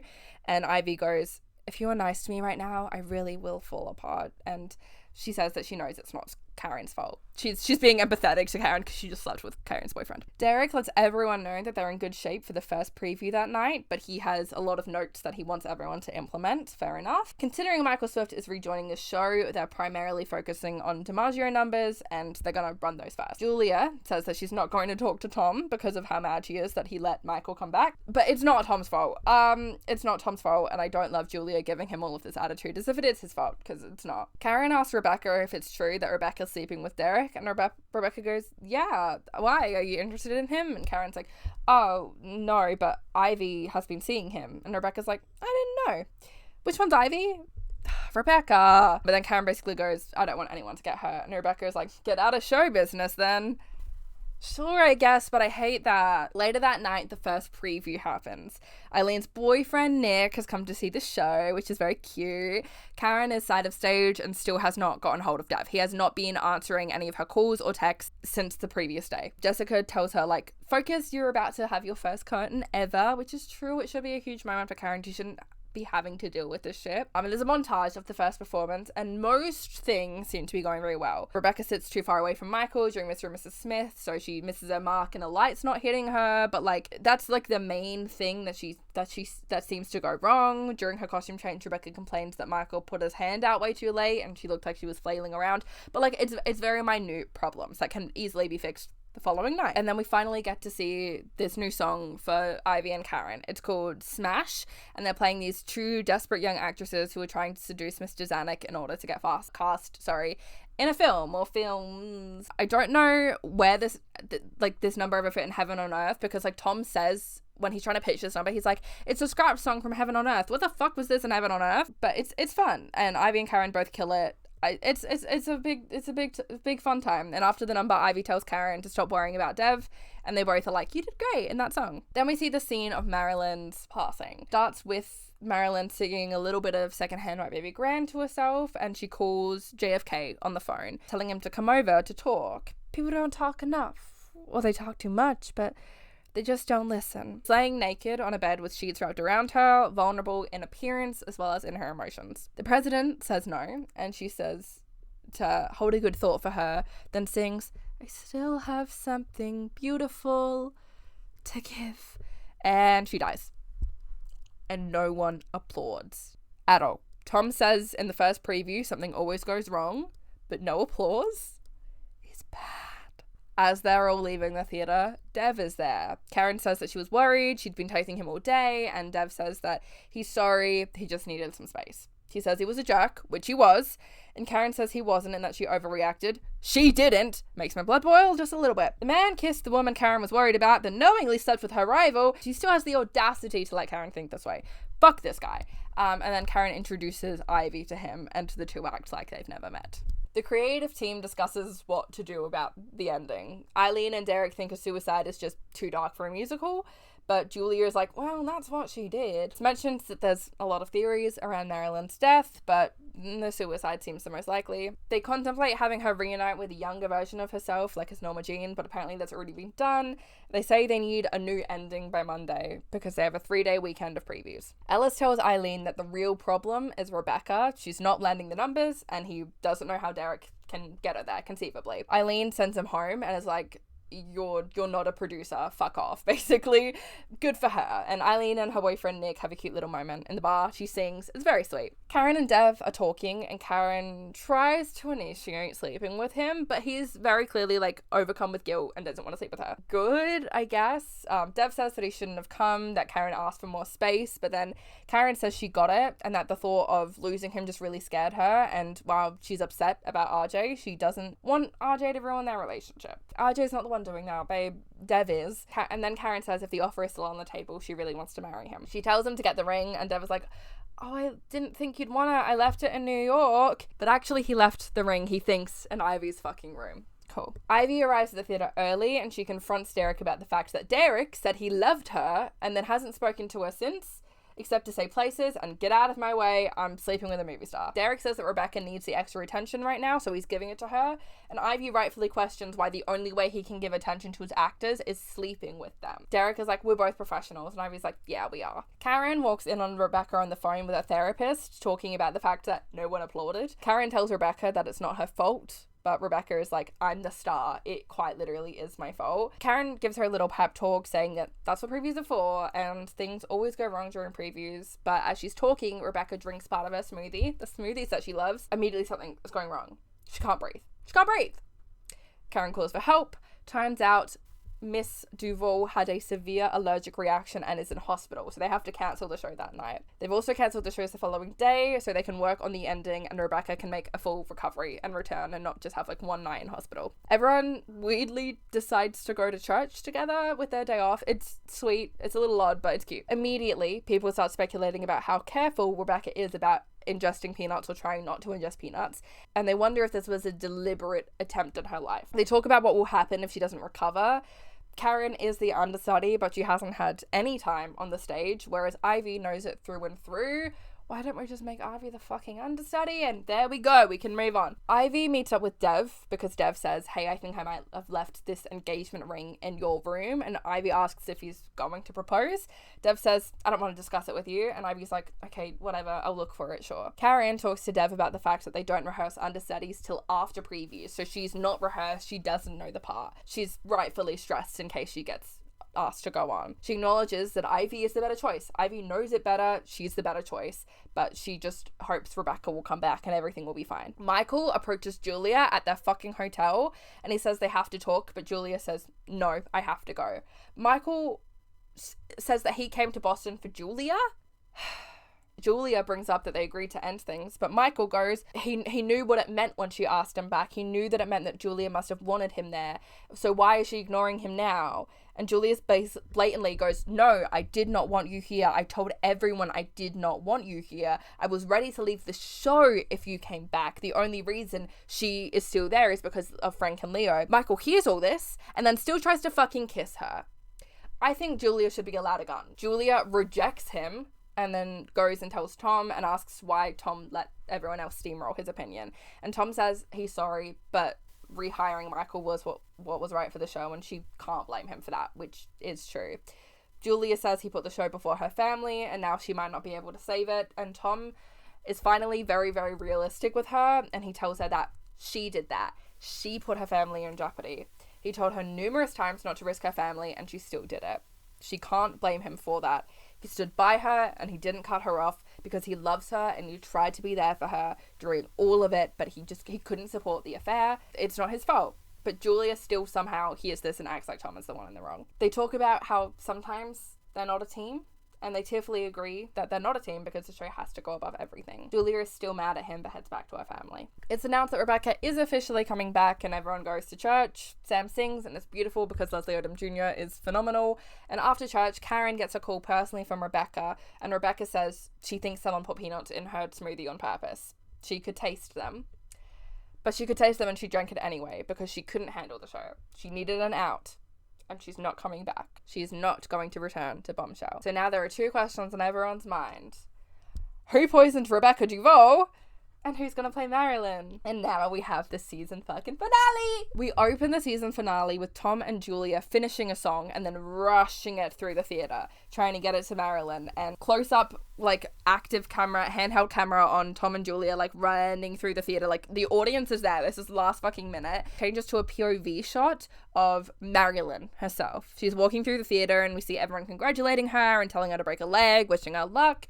She walks onto the stage and the curtain rises, but before the camera turns to show us who it is, we get a card on the screen saying 12 hours earlier. Eileen, Julia, Tom, and Derek are in a screaming match about whether or not to put the show on that night because they still don't know who will play Marilyn and they don't have the final song ready. Bernadette Peters is back in this episode though. She calls Ivy, telling her that Ivy is definitely going to go on for Marilyn because they don't rehearse understudies until after previews, so rightfully it should be Ivy's. Ivy knows the role. Derek starts flipping through the Marilyn costumes and we get like visions / flashbacks to each appearance that we saw either Karen or Ivy in that costume in, until finally the last dress he looks at is the fucking hallucination dress. So he wants Karen to go on for Marilyn because he takes the hallucination dress as a sign. Karen obviously has a lot to fucking learn and everyone is stressed about whether or not she has the time to learn it and refit the costumes and run everything. And they don't. Julia gives her a big pep talk saying to ask for help if she feels overwhelmed and that everyone loves her and everyone wants her to succeed. It's very sweet. Karen absolutely needed to hear this. Karen asks if she can make a quick phone call and Julia goes, it's your last chance.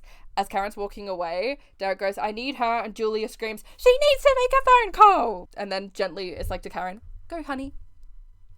I love it. Ellis is telling Ivy how he cannot believe they chose Karen over her because he's so me for that. Karen calls Dev and invites him to come to watch the rehearsal because now that Rebecca's gone, the security rules aren't as strict. Julia and Tom are trying to write the final song, and Julia says she thinks her lyrics are good. Honest, she has like a draft of a song. She's like, I think the lyrics are good. And Tom goes, maybe not so much, honey. And I just love him. Ellis tells Eileen that they need to put Ivy back in the show. It's her part. She's phenomenal. And he's right. But Eileen tells him that he doesn't get a vote on this and then asks him to go do a Starbucks run, putting him in his place. Ellis then goes, I got Rebecca Duvall out of your way.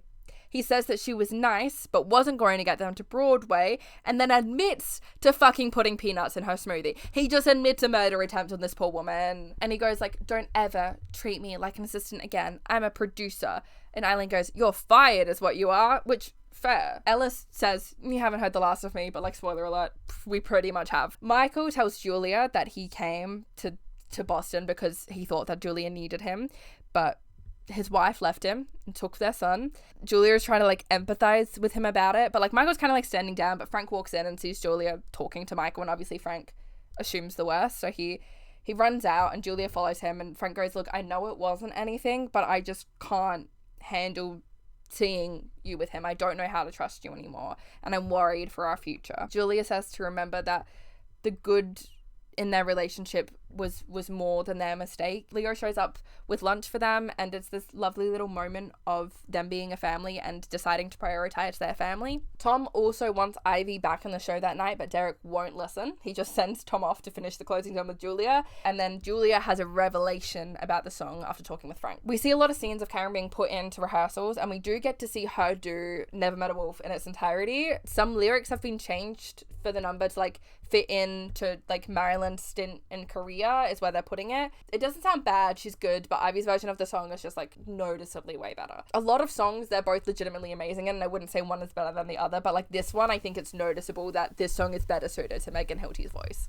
Ivy is also standing side of stage and watching Karen do this number that was once hers, and it hurts my soul. Ivy then confronts Derek about why he didn't choose her, and she points out that I know the whole show and I practically helped direct it. I was the better choice. And Derek just says that he sees Karen. And then he says, she just has something that you don't.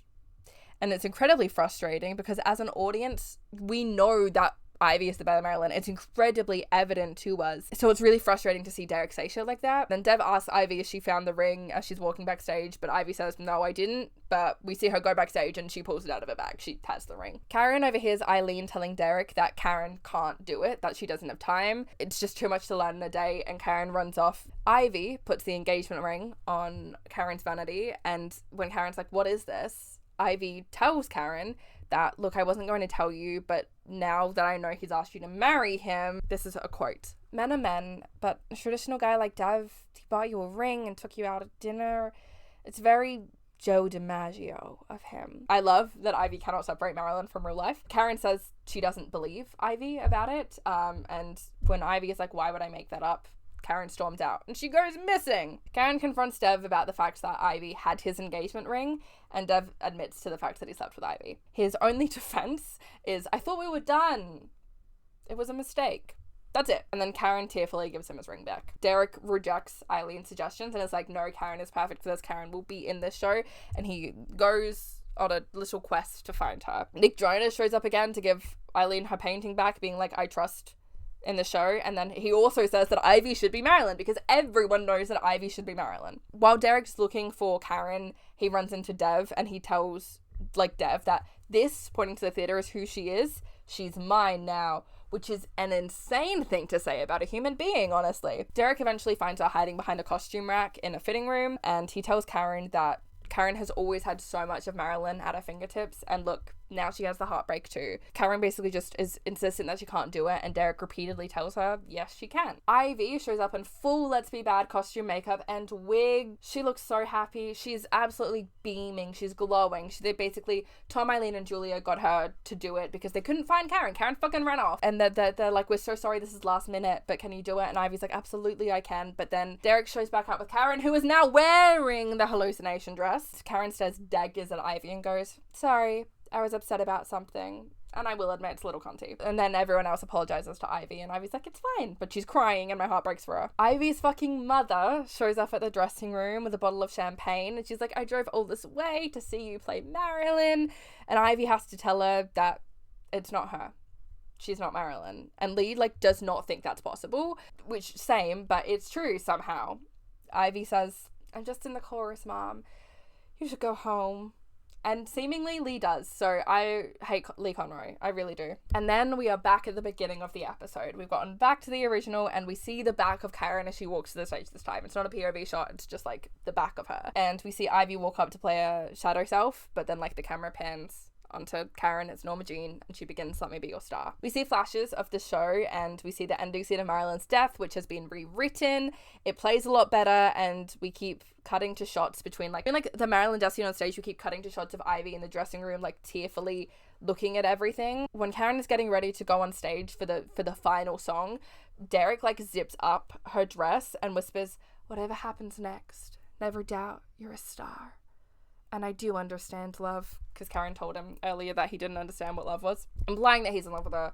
Boring, whatever. And then we get to hear this final fucking song. It's called Don't Forget Me, and honest to God, it's one of the most beautiful songs ever written by anyone. Karen sings it center stage while videos of Marilyn play on screens behind her. There's a lyric in it that is one of my favorite lyrics of all time, and I relate to so heavily, which is, for a kiss they'd pay 1,000, yet they gave 50 cents for my soul. It gives me chills every time I hear it. Catherine McPhee is incredible in this song. This is like the first time that I see the star power in Karen that like Derek sees in her. She's great in this. Everyone in the audience is in awe of her. Ivy, however, in the dressing room, as we still keep getting cuts to that, is getting out all of her pills that she's collected over the course of the season, and she's attempting to OD. Someone check on this girl.